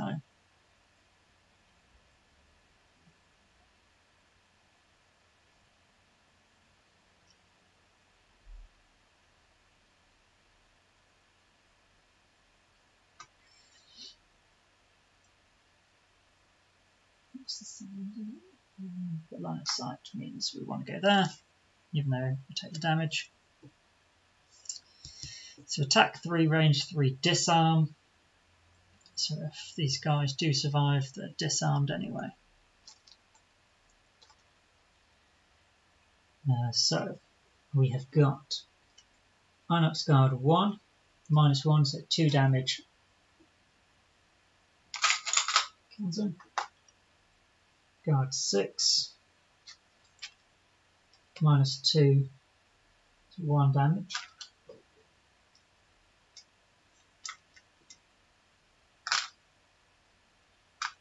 And the Shaman is poisoned, so it's 4. Dead.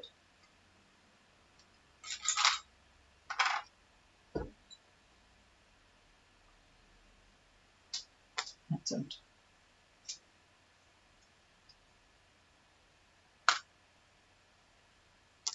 So we still have 3 archers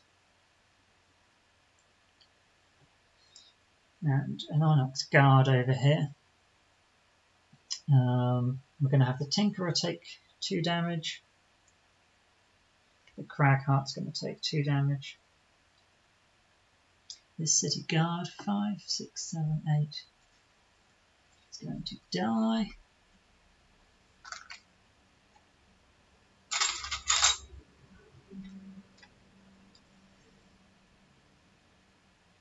Okay.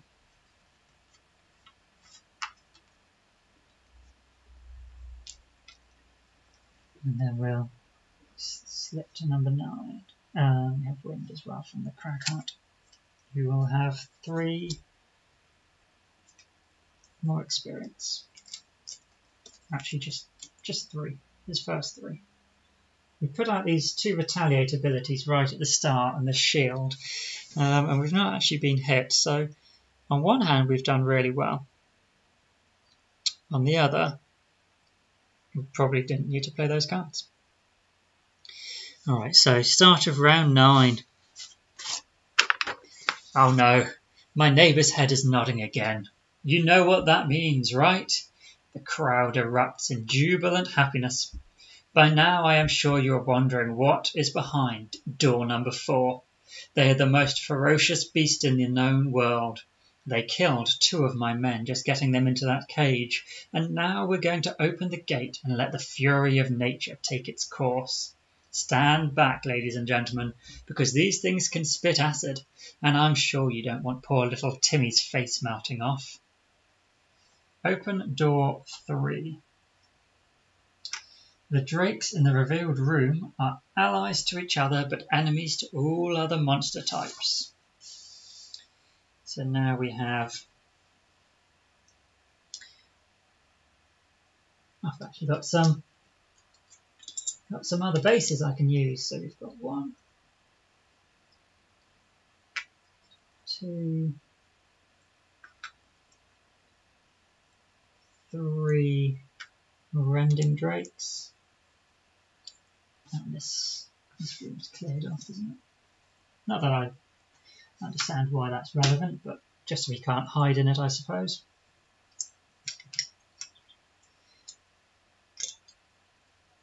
And we have a spitting drake and a spitting drake. Alright, so anything's a possibility. The spitting drakes also fly. So 1, 2, 3, 4, 5, 6, 7, 8, 9. 1, 2, 3, 4, 5, 6, 7. Perfect. So the archers are still their target at the moment.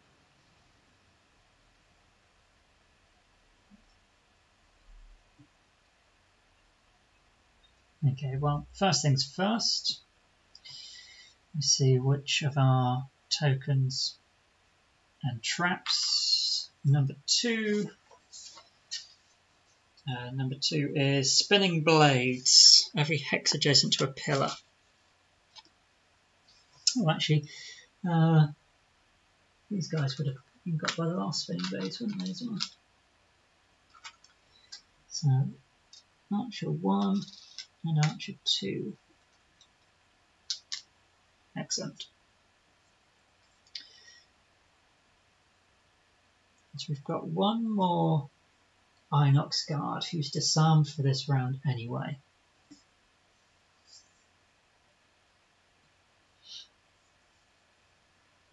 Five, 6, 7. He does still have 5 hit points, so he's not a pushover, but he's not a huge target.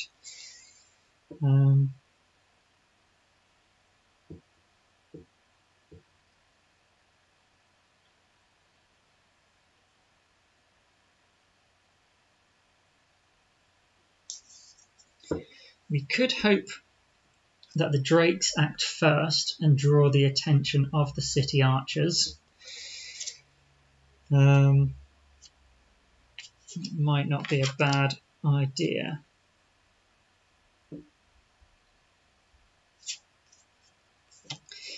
Put that on 55. I don't think we have a loot ability with any of our characters, even though every coin is beautifully positioned for a loot. Ooh, a loot 2 with our hook gun.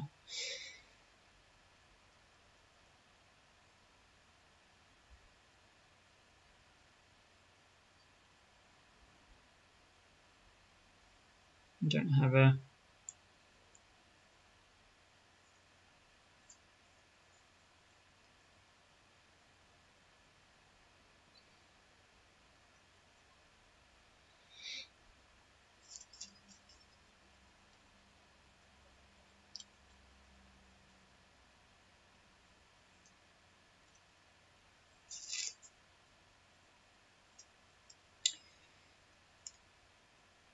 no, let's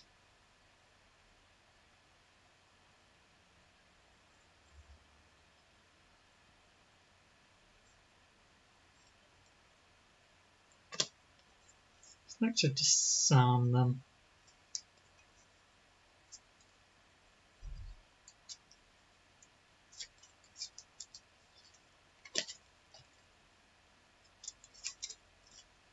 We could get some healing.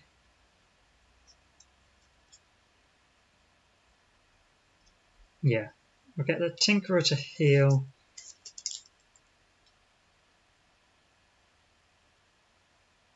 On 76. The Sunkeeper should be the focus anyway. Sorry, excuse me 1 second.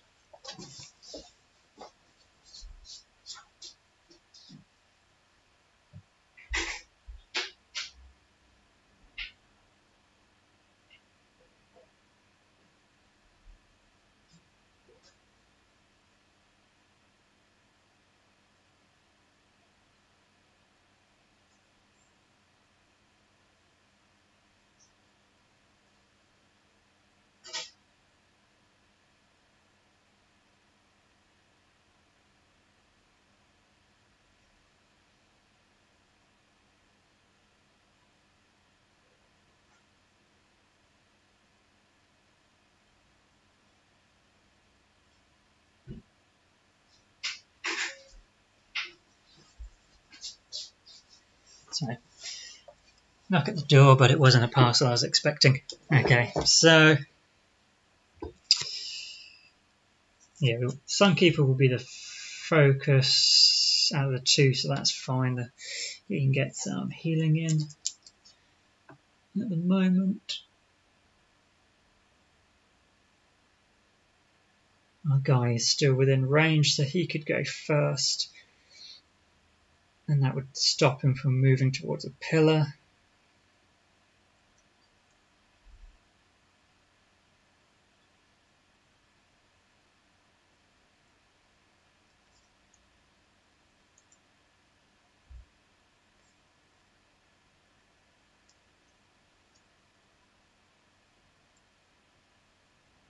Do have the wind action as well. Teehee.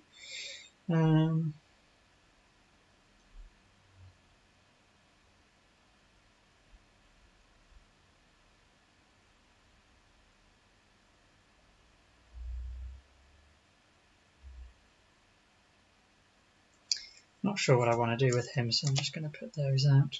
He does have a pull action, but it's not like we can get anyone onto a trap. We've got the earth element though. So the crag heart could do something probably quite fun.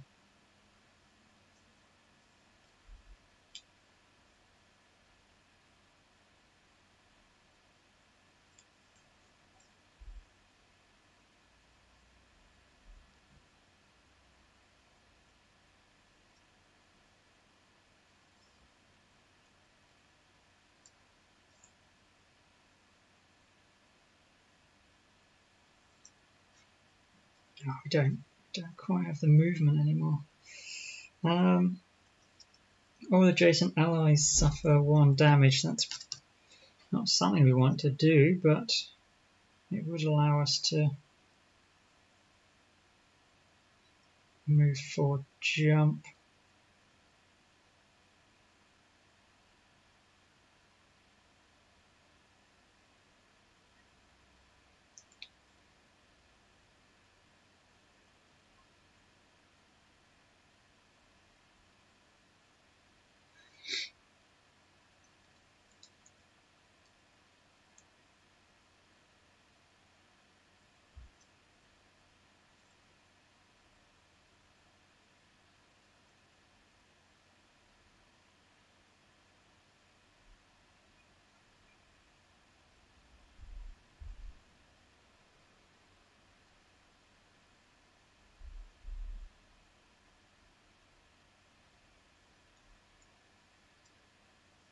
Yeah, let's go for that. So I'm thinking, move forward, jump, attack, push, and we can destroy an obstacle and a trap potentially with the archer. Okay, so 55, 57, yeah. So the archer needs to shuffle.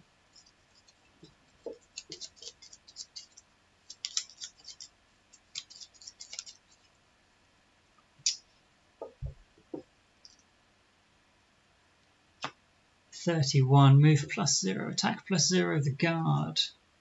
Shield, attack, poison, so not too much happening there.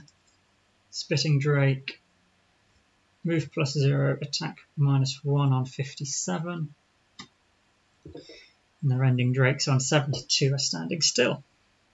Okay, so guard first, standing still, but his disarm will come off.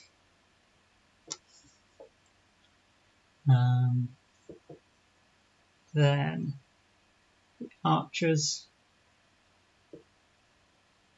So archer 1, 1, 2, 3, 4, 5, 1, 2, 3, 4, 5. Everyone's 5 away from him, so his focus is the guard. So the guard has a shield of 1 now, and their attack is normally 4, so attack of 4, down to 2, down to 1.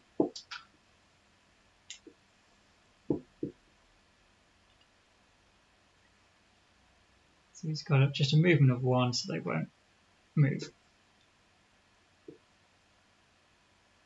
No, that's them moved.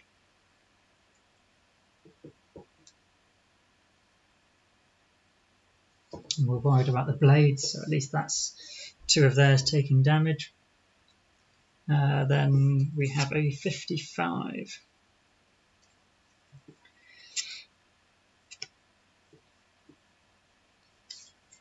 So we're going to move 4. He's actually only going to move effectively what would be a move 3 because he has a negative movement to collect some coins. And then he will heal 1, affecting all allies within range 4. So the Cragheart will heal. Tinker is going to heal. And the Summoner is going to heal. That wasn't as ineffective as I was initially thinking. Cragheart then will deal 1 damage to the summon and to the Tinkerer.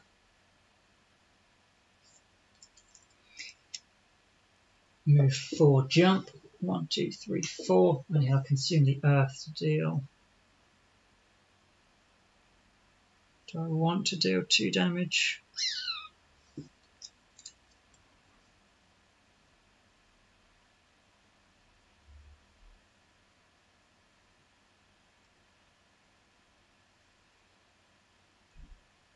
No, I'm not. I only want to deal 1 damage to him. I'm hoping he's going to survive long enough to be hit into these other obstacles. So then we've got attack 3, push. No, it's push 1.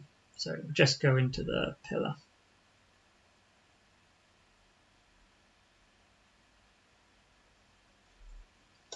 2 damage, plus the pillar, 4 damage. So we're going to gain 2 XP.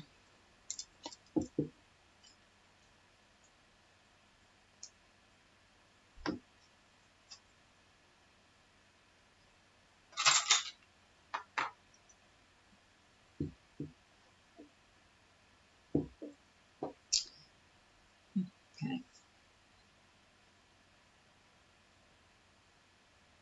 Then 57, the Spitting Drake. Movement of 3. 1, 2, 3. Range of 4.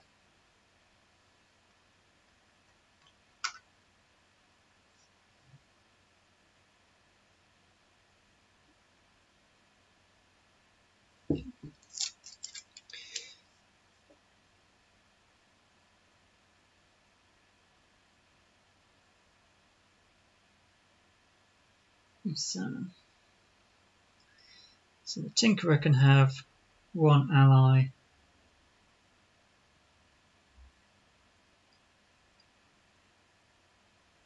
Pick up 2. Recover 1 of their discarded cards. But then he's going to take damage. Or you could move and heal.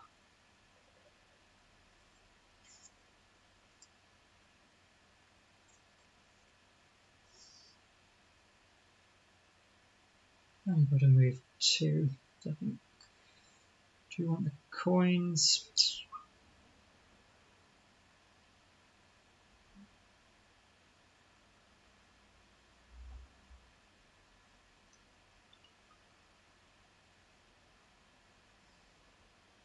Yeah, we'll let the Sunkeeper pick up his move 4 card again.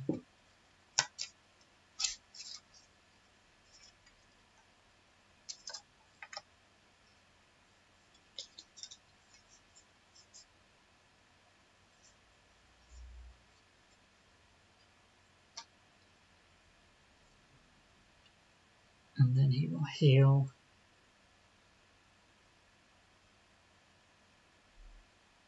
Heal himself.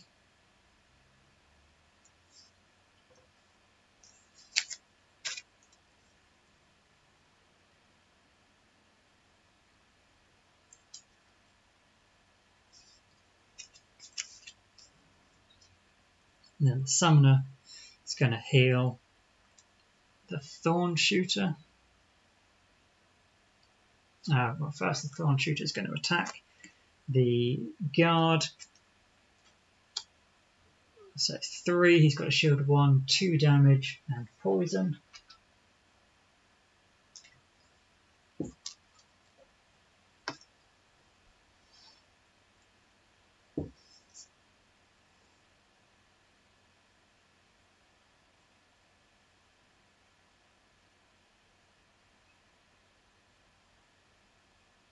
Yeah, so we're here with the Thorn Shooter. And that will be that.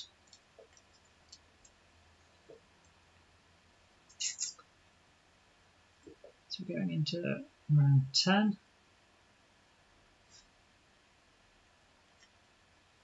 We're going to have to worry about number 3. But from number 2, the Tinkerer and the Sunkeeper take damage, as does Archer number 2.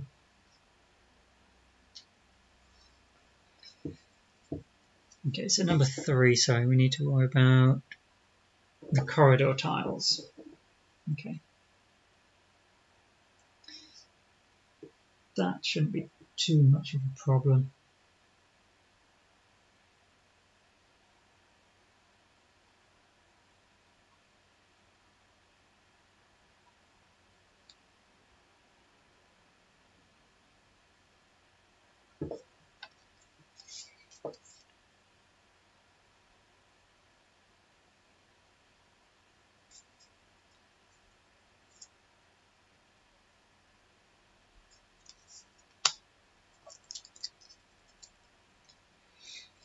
So what can we do with a Cragheart?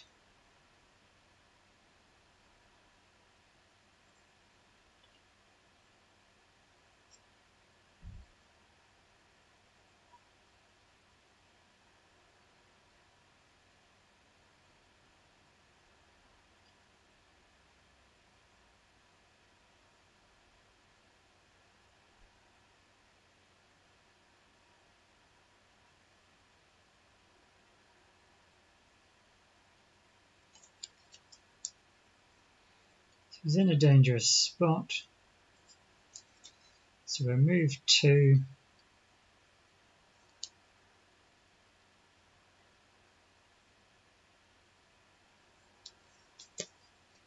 Attack, immobilize. We've only got 2 options for the Spell Weaver, so we'll go early and try and do it before that guard attacks.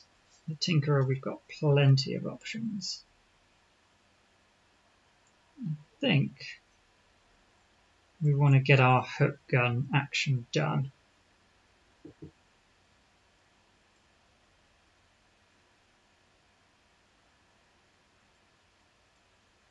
So if we can pull someone onto a trap, that'd be fantastic.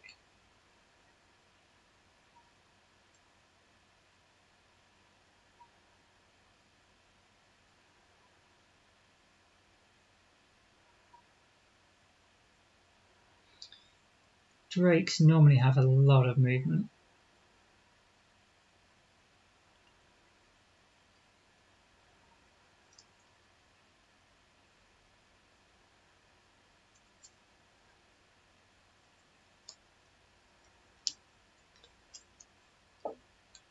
So we're going to go slowly and hope they've moved up. Run across.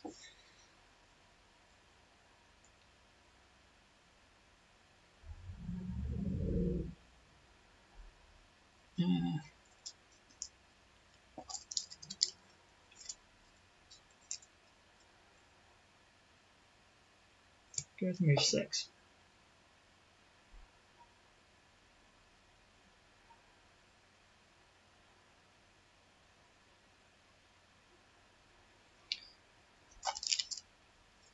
Yeah, move 6, but we don't want the 16 initiative. That should be fine. So we're worried about the corridor hexes.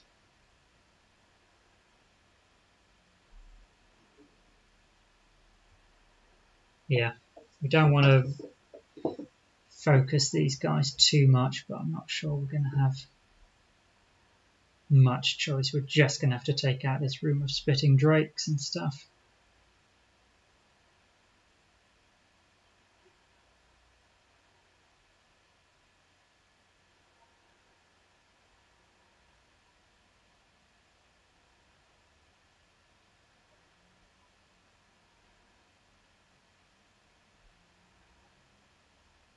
Yeah, that should be fine.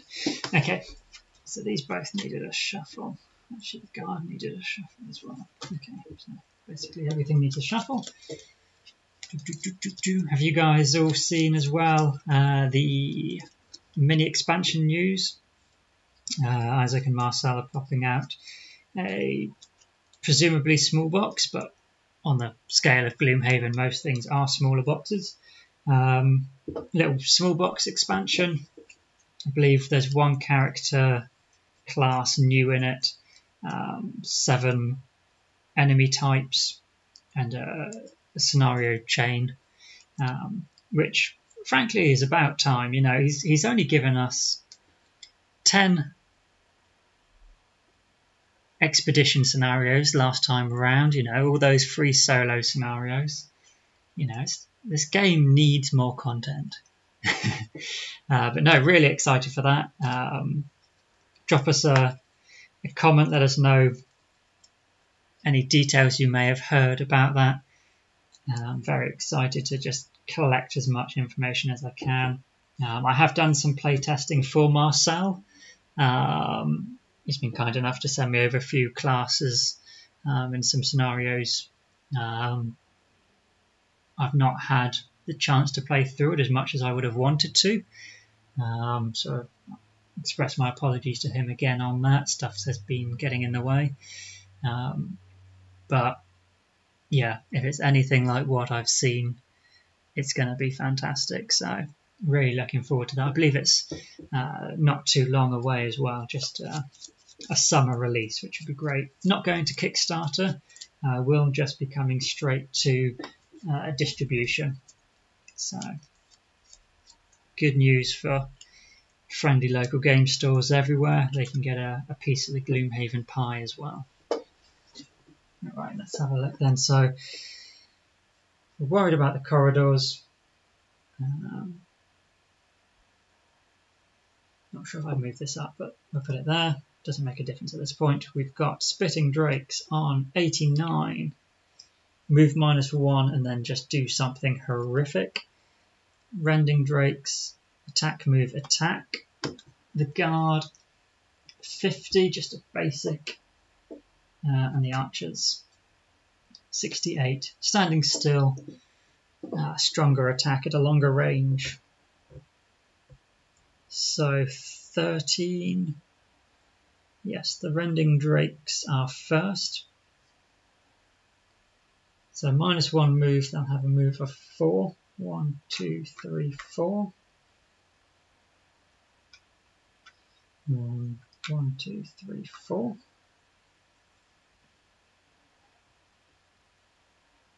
And then it will be us, the Cragheart. So I'm a little worried. These guys are going to move 2, 1, 2, range of 4. Yeah, they're going to do horrific stuff to us, these Spitting Drakes, but I can't really do much about that.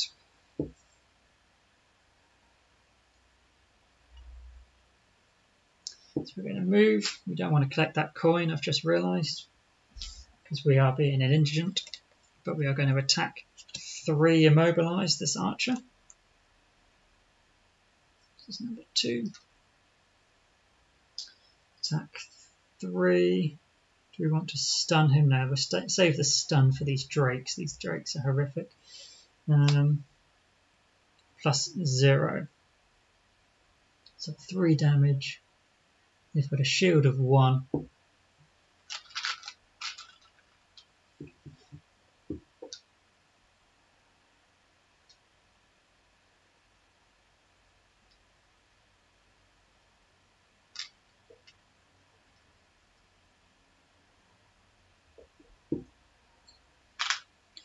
Um, 2, 4, 6 damage on him, so he's got 1 hit point left.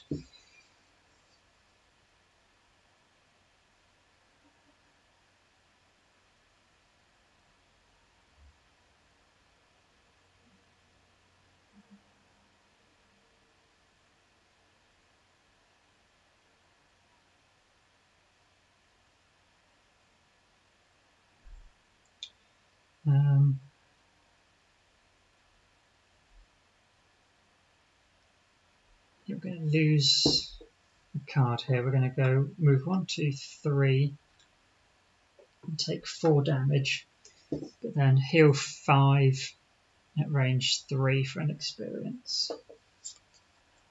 So net of a heal 1 on the Sunkeeper. And we've cleared a trap out of the way.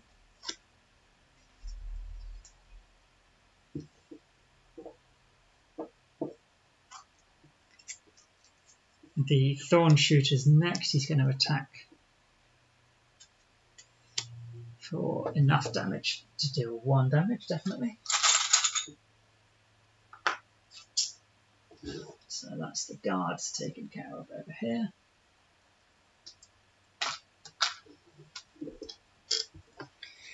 And then our guy, what's he got?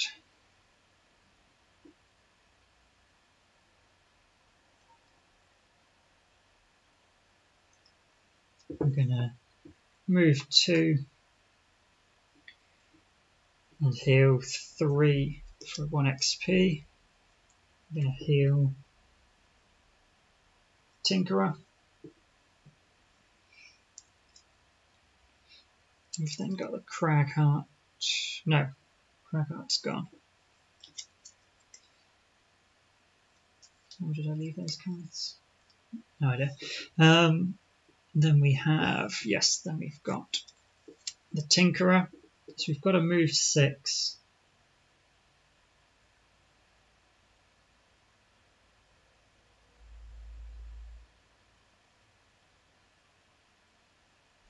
Is there any way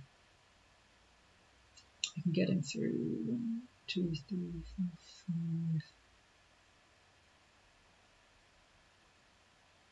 5. Let's think this through. This has got to be the 1 token, which is every hex on the 1 tile. So I don't really want the Thorn Shooter going in the middle.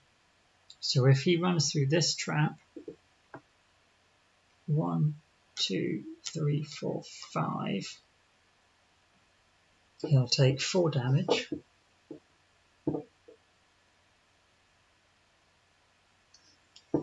Which has caused a trap to be sprung or disarmed on your turn, which is one way of completing our objective actually.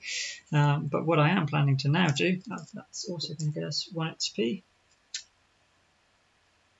is attack 2, range 3, pull 2.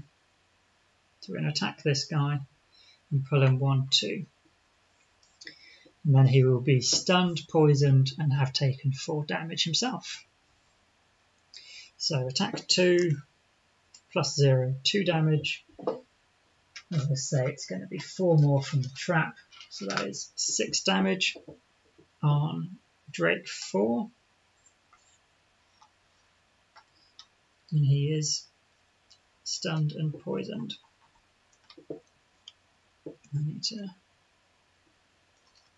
don't know why I took it off those. That was my reminder as to which was the damage and which wasn't. Stun and poison is this one. Excellent.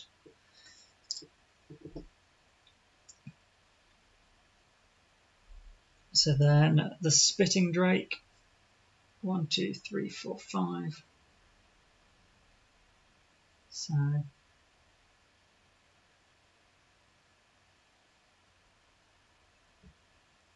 at a range of 4 and a move of 2. Yeah. So it's going to be a poison and muddle attack on the Tink and Cragheart and Sunkeeper, which is pretty brutal. Attack 3 on the Tinkerer, 3 damage. Do I want to lose a card to mitigate that? I think I will.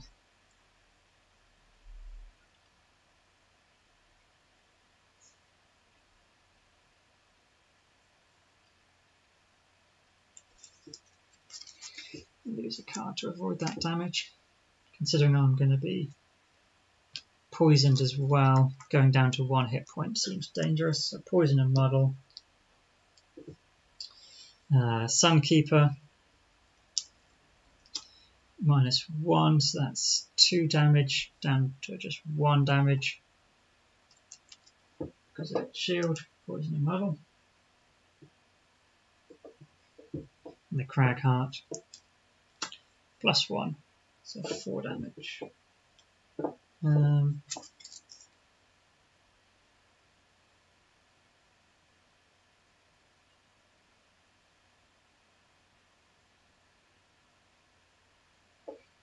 Again, I'll lose a card to mitigate that. Muddle and poison. And this guy will move 1, 2. We'll do the same. This is going to be catastrophic. Tinkerer will lose a card.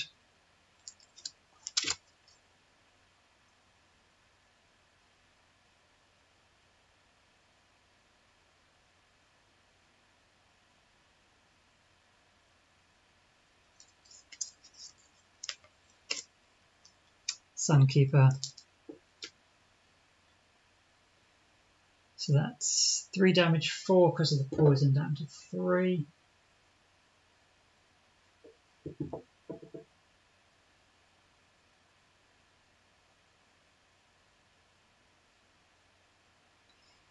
And Cragheart -1. 3 damage.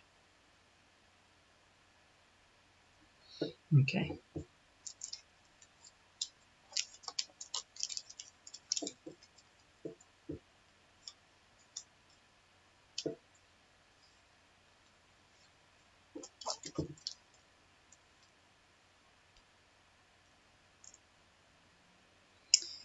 Tinker's going to take 2 damage from terrain.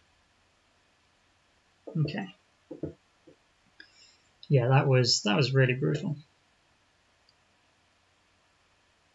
Oh, this guy didn't move. He would have moved. 1, 2, 3, 4. Could have moved him here, saved myself.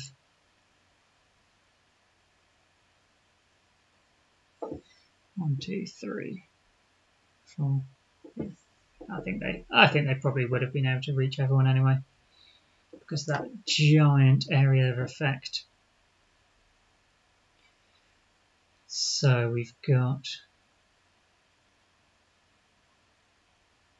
Oh, I missed the archers attacking the Cragheart, didn't I?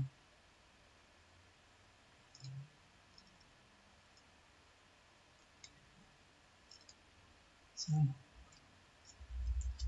right, let's do it now. Disadvantaged. +0. Would have been 5. I feel like we're going to have to lose some cards on this. Oh, it wouldn't have been.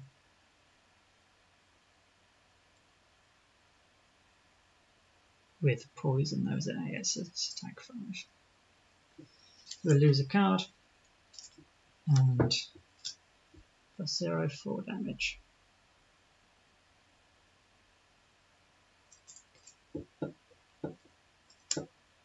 Okay. So now we're worried about the electrified fence, so all around the edges. Okay, so Cragheart's getting a short rest.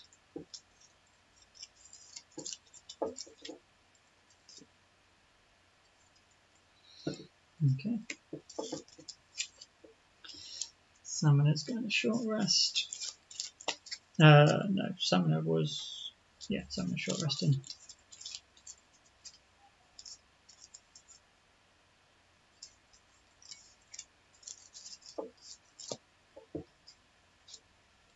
Sunkeeper.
So we're going to go for Hill 1, affects South.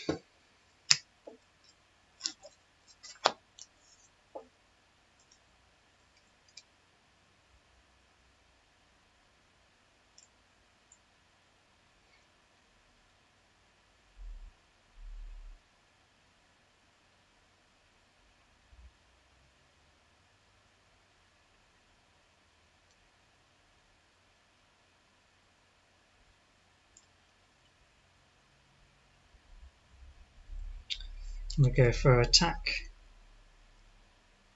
disarm, No, the attack 5, range 2 is not going to... we've got a Drake next to us. It seems overkill. We'll go with this one. Got to remember as well to use a potion there.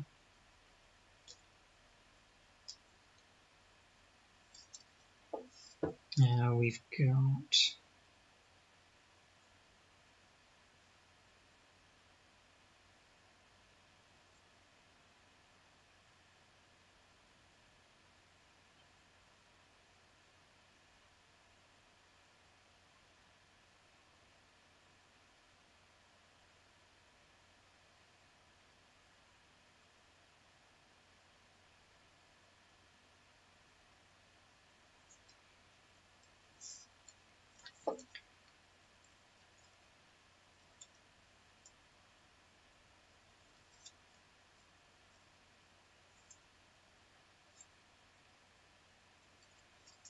Yeah, we'll chuck out a lava golem, I think. And this is going to be...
Yeah, we'll go attack and mobilise.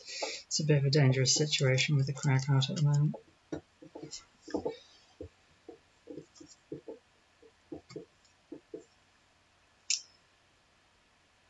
Okay, so...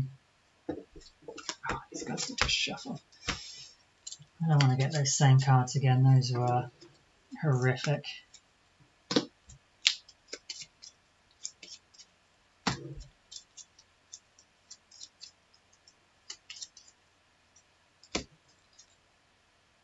Oh, look, it's the same card again. So the Rending Drakes are on 12. Move +1, attack -1. Archers are on 14.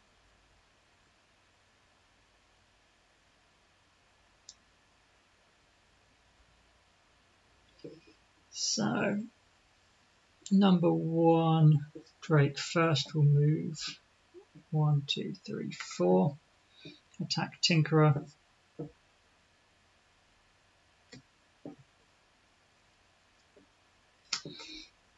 Tinkerer will lose a card. Number 6 will move.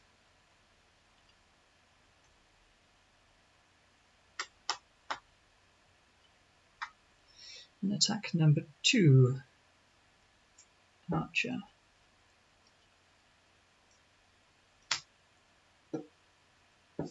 Okay then.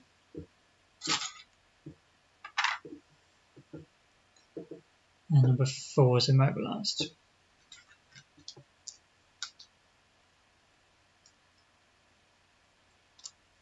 Okay. Which does mean now number 3 Archer will move and attack him. So this is attack -1, this is an attack. Actually, no, he can't move. So he's just going to stand there. He's also wound on the Tinkerer and wound on... No, Archer 2 died. So number 3. Attack of 3, 2 damage on number 6.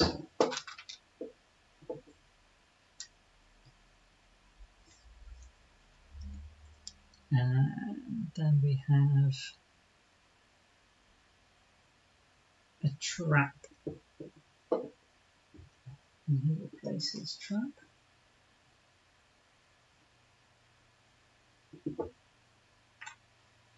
There. No, closest to an enemy. 1, 2, 3.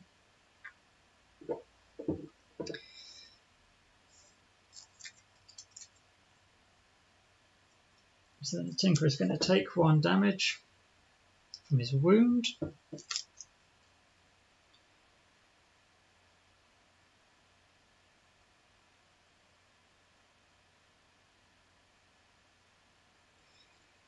We've got attack 2, range 3, target 2, so we'll target this guy. And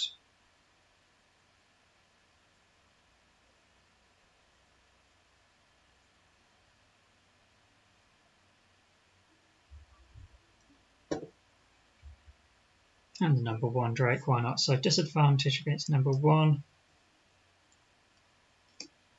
Curse +0. So no damage, but number 1 is disarmed. And against number 1 here, ×2, so 4 damage and disarmed.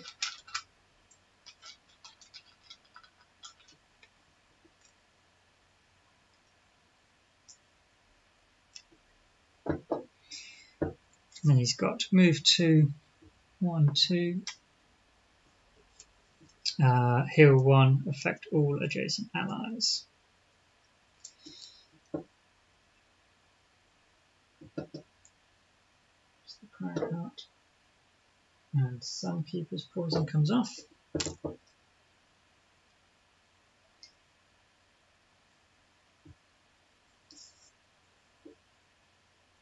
And he is going to use his stamina potion.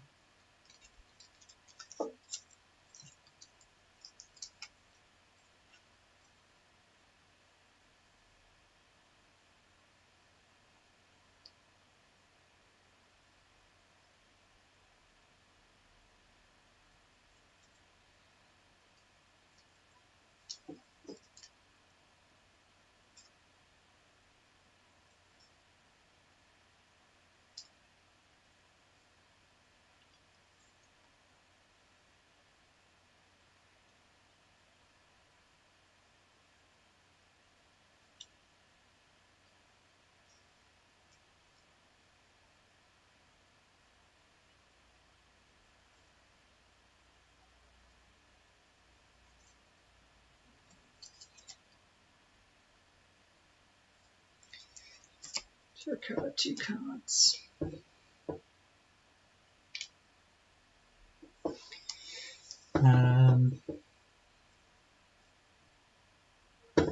The Sunkeeper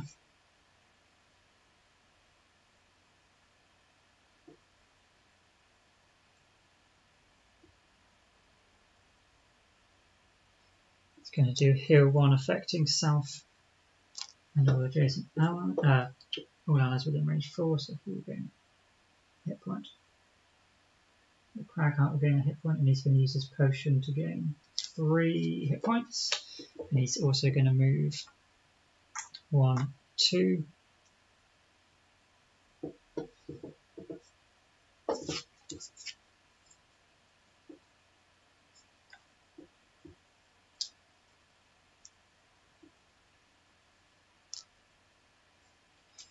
The Cragheart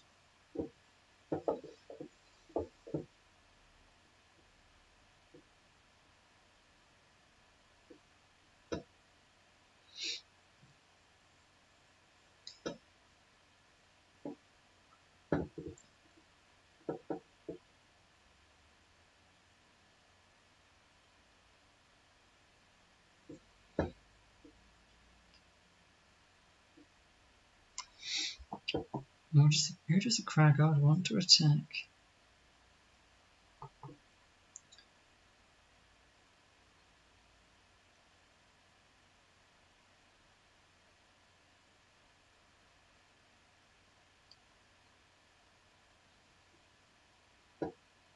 Oh no, the Tinkerer doesn't want to be on the edge because that's what's being zapped, isn't it? Tinkerer's here. His move's the same because he had the two guys next to him, but otherwise he's dead, which is not a great move. So the Cragheart's going to move 1, 2, 3, 4 and attack and immobilize.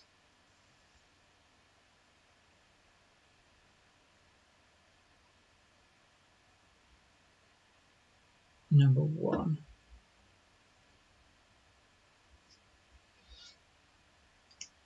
So he's disarmed, attack, muddled even. Cragheart's dead. So +0, 3 damage to number 1.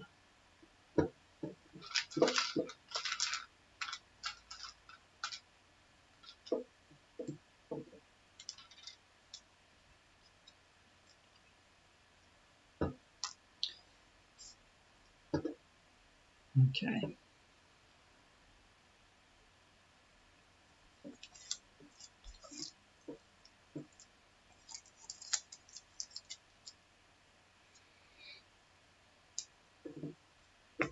And then we have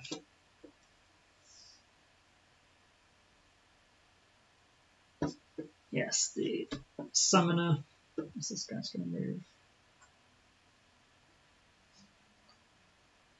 1, so he can attack number 1, Rending Drake, for 4 damage and a poison.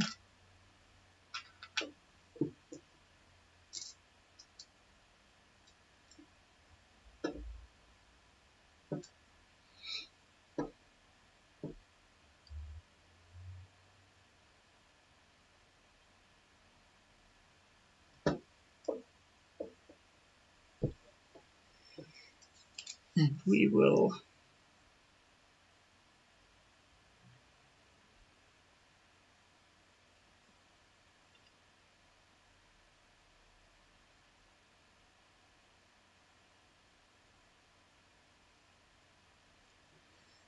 got move 5 jump. Move 5 jump would get us 1, 2, 3, 4, 5, and we can summon. Should be good. Or we could fling our ally and shoot number 1.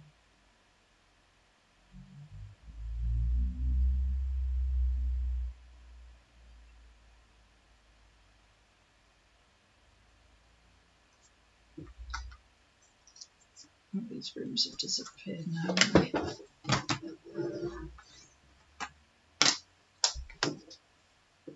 So, if we summoned here, he'd move back. Do still have the option to go invisible.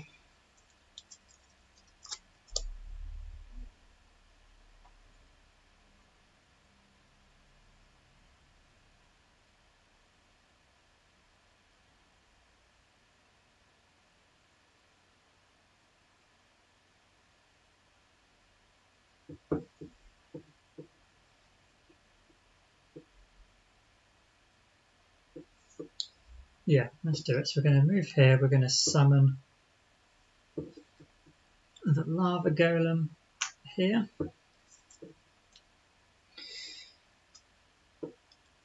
For 6 XP to 14.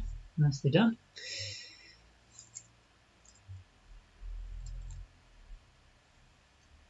And we'll go invisible.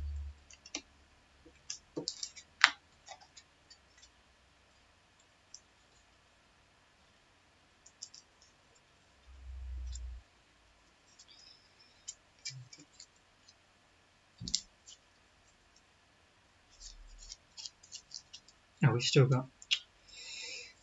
So the Spitting Drake, number 1.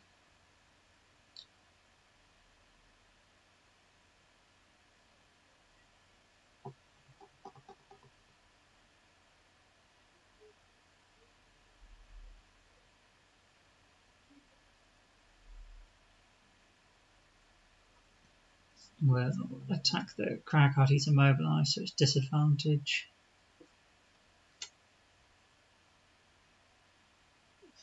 3.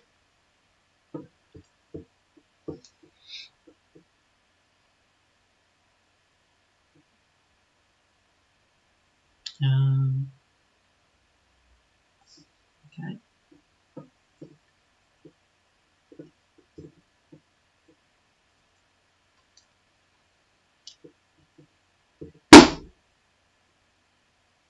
Sure, he was taken out of that. Yeah, yeah, we disarmed him with the.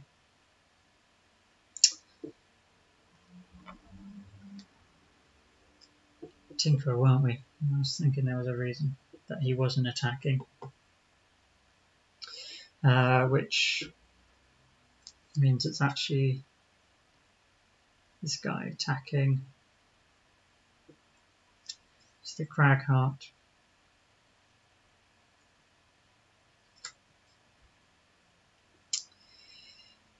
Would take 6. I'm going to lose a card to avoid that.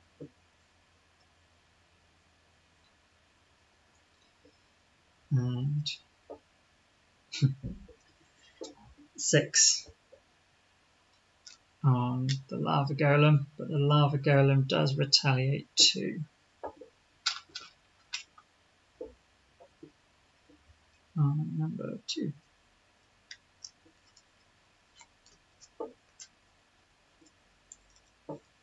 So Lava Golem's only got a couple of hit points left.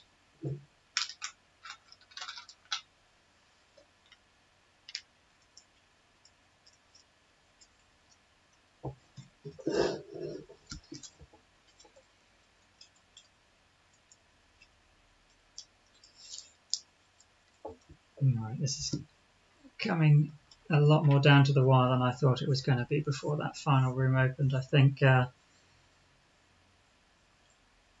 should have looked a bit more at what these Spitting Drakes were doing and planned for that, because their attack 3 against 3 with poison and muddle has been just brutal.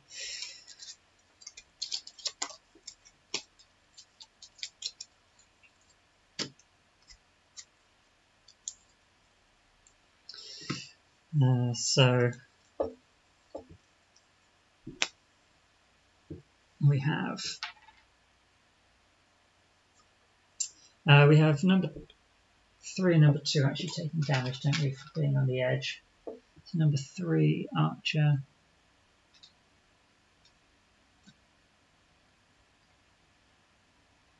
And number 2, Drake. And the Summoner takes 2. Okay.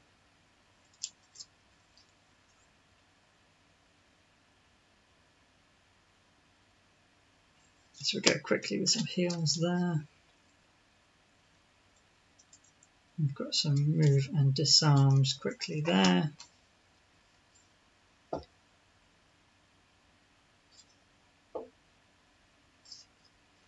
We've got attack and attacks there. And the Cragheart's going to sleep. Okay. I didn't shuffle that, did I?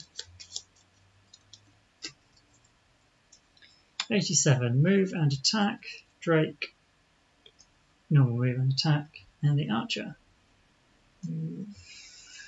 Move plus 0, attack plus 1, range minus 1. So Tinkerer will be first. The Drakes are acting early.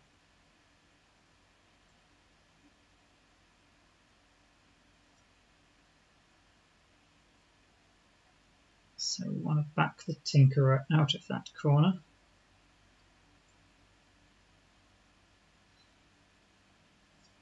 So we go 1, 2.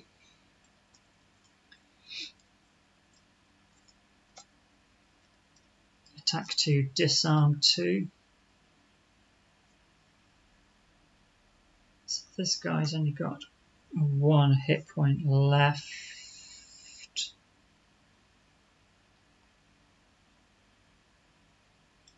So we'll attack him.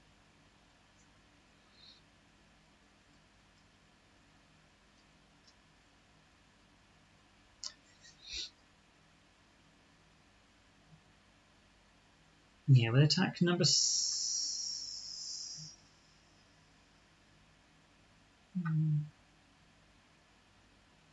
1 and number 1.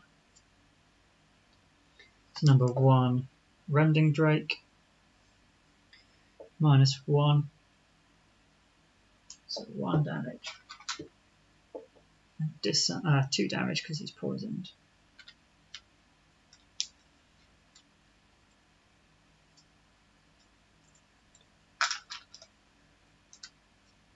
Okay, and number 1 here.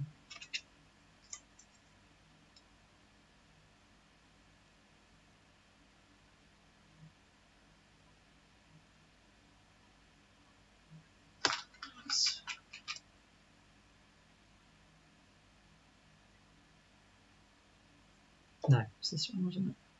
Yeah, because that one. 1 and then disarm.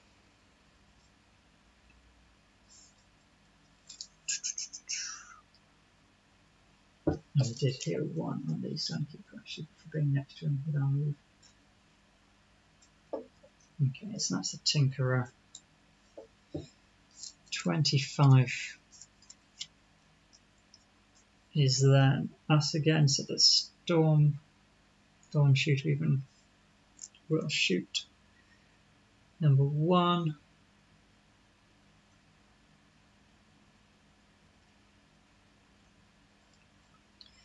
Yeah, exactly enough.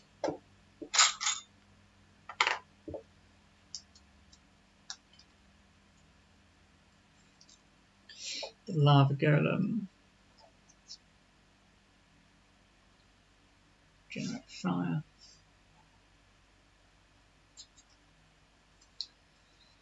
Kills him.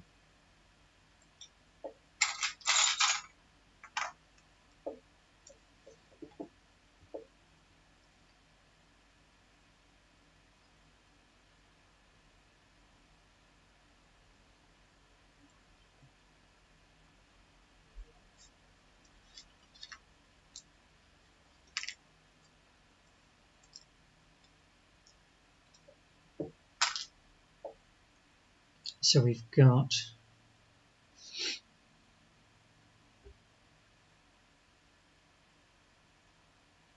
heal and heal. That guy's disarmed.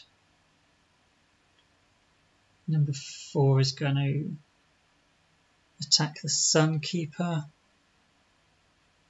Number 6 is going to attack the Sunkeeper. That's okay. We're going to... What did I say the problem? This spinning blades. Okay, so we want to heal the Lava Golem. So we'll heal 1 to take off the poison. And 2 more there. Okay. Just gets us 1 XP.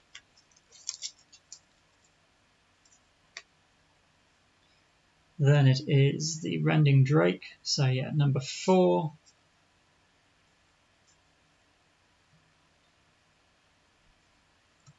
Against the Sunkeeper. Yep. +2, so 7 damage. I think we're going to lose a card to avoid. Yeah. 7 damage, which is, only 6 because of our shield. But now we do actually trigger our Retaliate and deal 2 damage to number 4. Number 6 plus 0, so that's 4 damage, that's better. And a wound, and 2 damage on him as well.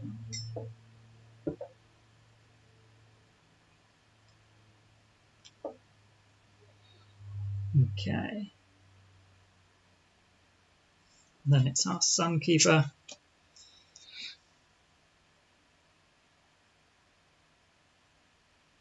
We're going to do attack 4 plus 1 attack advantage. Unfortunately not. So we've got attack 4 on number 4, which is attack 5.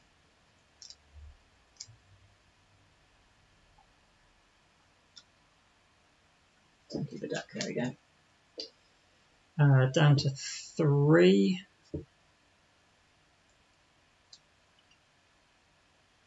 And 5, 6, 7, 8. Yeah, you only needed 1 more anyway.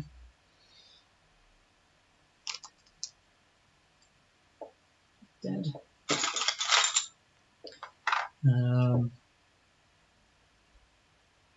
Number 6 is going to take a couple of damage from the spinning blades. Let's move 1, 2, 3 onto this treasure tile for the Sunkeeper, which is the reward of a jagged sword.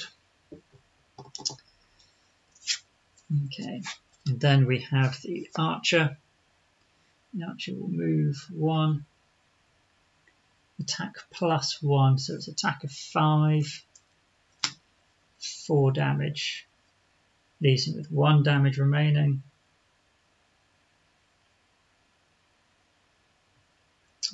1, 2. How much damage did I say? 4 damage. And then the number 2 Drake will move up there because Cragheart was long resting, isn't he? Excellent. So then Golem will take 2 more damage.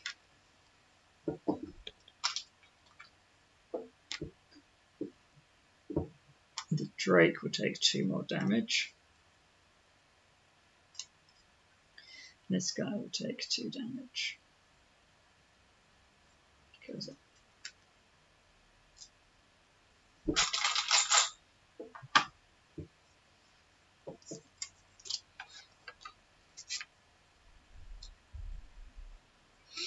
Now we're going to short rest the Tinkerer.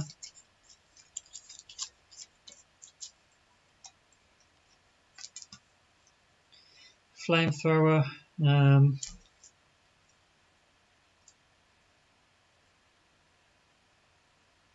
Yeah, go on.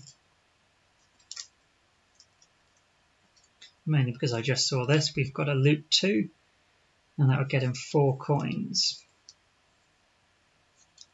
So we'll do a loot 2, and this. So if we go before them, where's dangerous?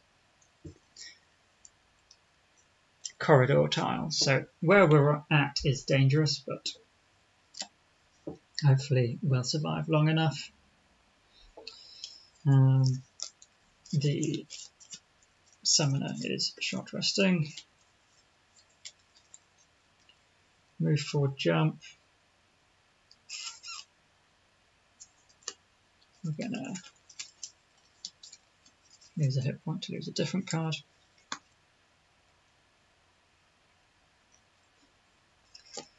And the Cragheart, unfortunately, after recovering just 1 of his cards, will exhaust. He took such a beating.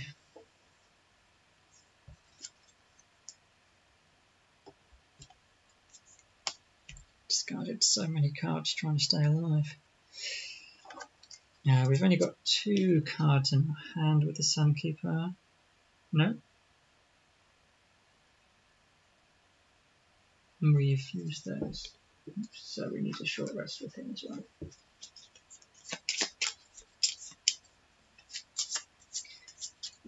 Yeah, we don't have very many turns left. Move 3, shield 1 south.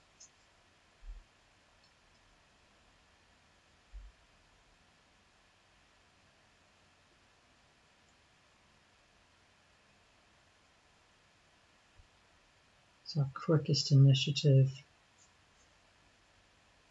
That's fine. I'm just going to move and heal.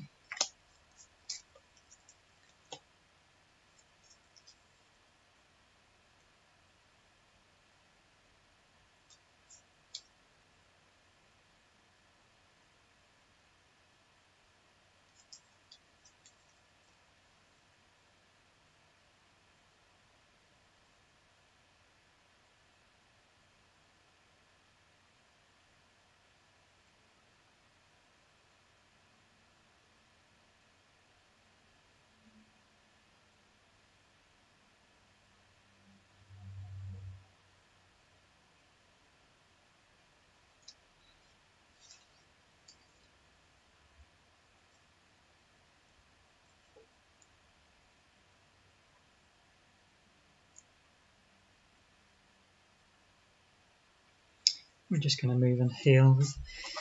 Probably relying on the Tinkerer to finish this off. He's got 5 cards remaining. The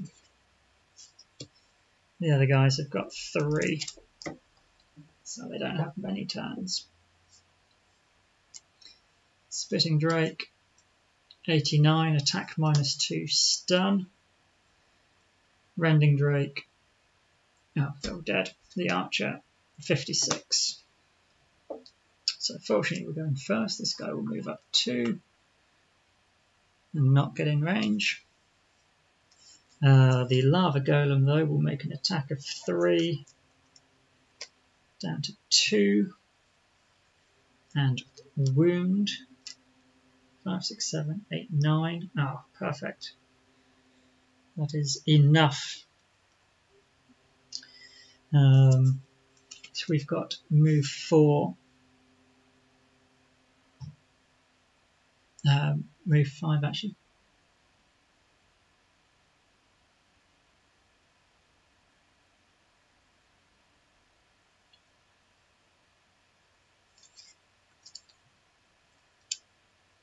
So we'll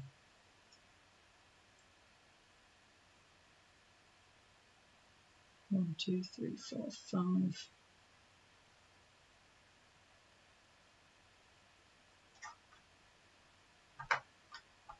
Take that.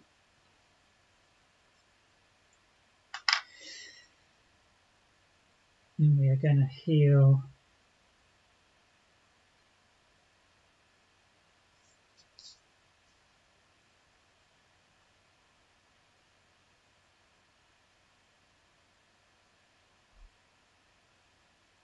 No, we're going to take this coin and heal the Sunkeeper's wound for 1 XP. And then the Tinkerer.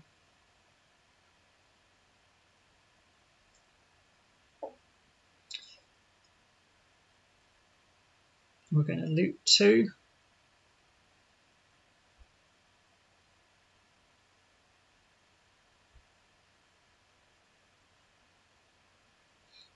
Could do a pull, no, but then we can't do the loot. 1, 2, 3. Gets us a coin, a XP. Then we've got attack 2 against the Drake for a miss, against the Archer +1, so 3 on the Archer, which is the important number, and disarms both of them.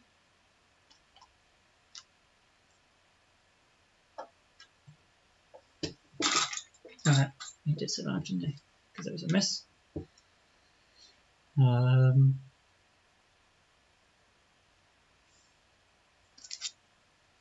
Excellent, so that will be the Tinkerer out at the end of this round. The Sunkeeper.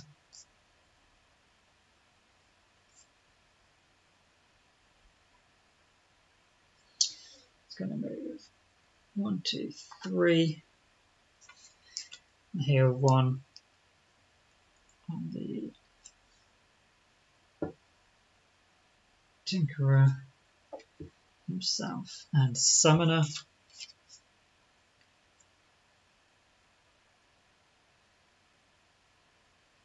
Actually, could have done that first and healed everyone because it's range 4, so he's going to heal 1 on the Golem as well, just in case. Perfect. Oh, no, the Tinkerer's got... Oh, yeah. I was thinking the Tinkerer was the one that was out, but no, it's basically the other guys. So then it's the Archer. He's attack -1, targeting 2. So his focus is the Tinkerer went first, and 34 now. Summoner and Sunkeeper. So against the Sunkeeper with an attack. Oh no, he's disarmed. Perfect. Yes, I forget about that. And then the Drake takes 1 damage from his wound.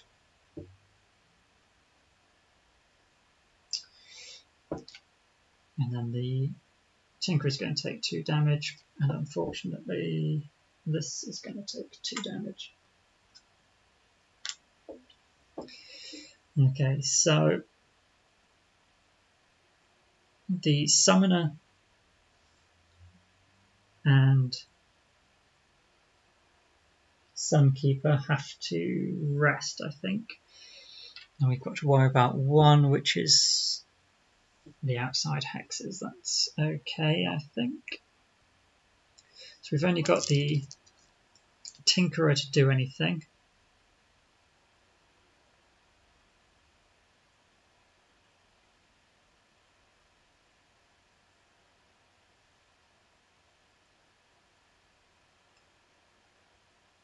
And really, all he can do is move and heal.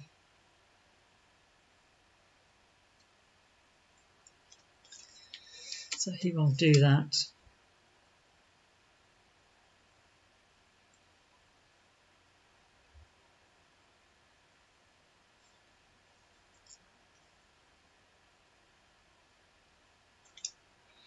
Okay, so he's on 17, the Archer is on 29. So the Tinkerer is going to move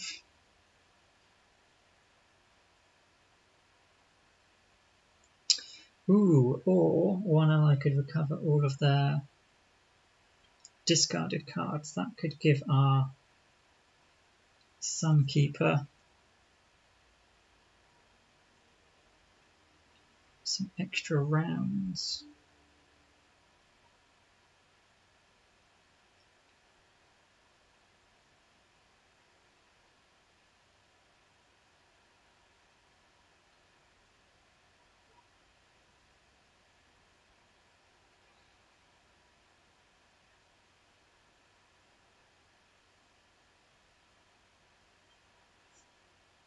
Is that worth it? Ah! He does have an attack 4.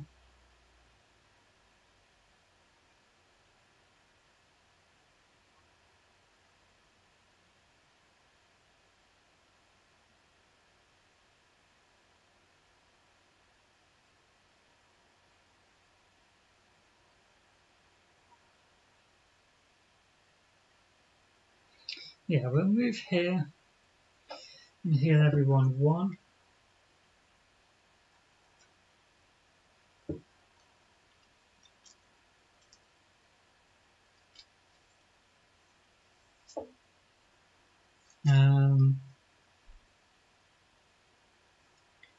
And then give the Sunkeeper his cards back.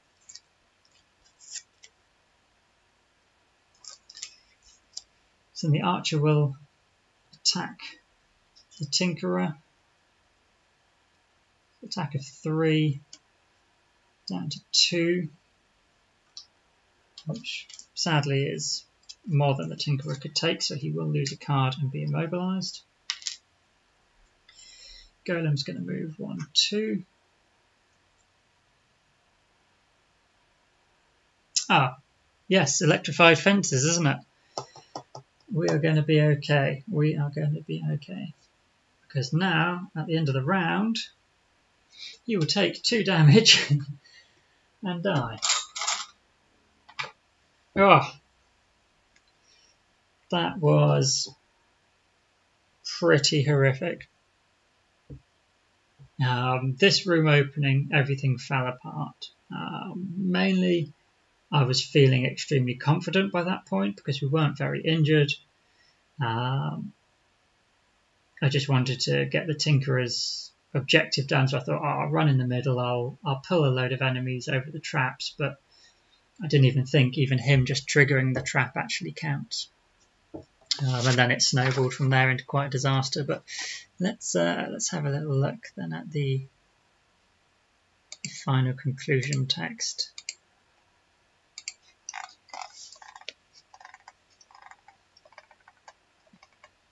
The crowd roars around you. For once they are cheering for your survival instead of your destruction. You have bested every challenge. The traps whir to a stop as you collect your friends and exit the arena, eager to get your hands on the large reward. The pit boss smiles as he hands you a large pouch of coins. I don't think you all were going to make it out of there, but you impressed me. Come back next year and we'll be able to get you an even better, higher paying fight. You nod silently and walk towards the exit. With all this money at your disposal, you feel light on your feet. The city and its festival is open to you now in ways you hadn't yet imagined. We have the reward of 30 gold each. And where would you go next?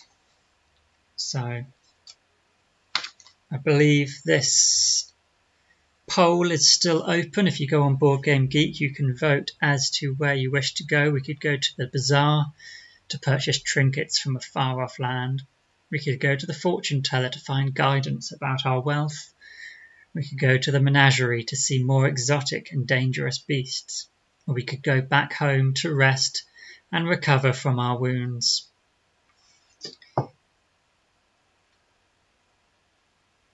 I think I'd be tempted to go to the bazaar, maybe the menagerie. I feel spending money on a fortune teller to guide us about how we should spend our wealth is not a savvy way to go. And whoever goes back home after victorious blood, the glory of the arena, we should be out, showing off around town. Certainly some of the guys came away much richer than others. The Tinkerer's got 4 coins, Sunkeeper's got 4, and that new chest. Only 1 for the Sunkeeper. And nothing for the Cragheart, but that was fine. That was for our battle goal. I believe we managed all of them. The Sunkeeper did kill a monster. Cragheart got no loot. Tinkerer triggered a trap.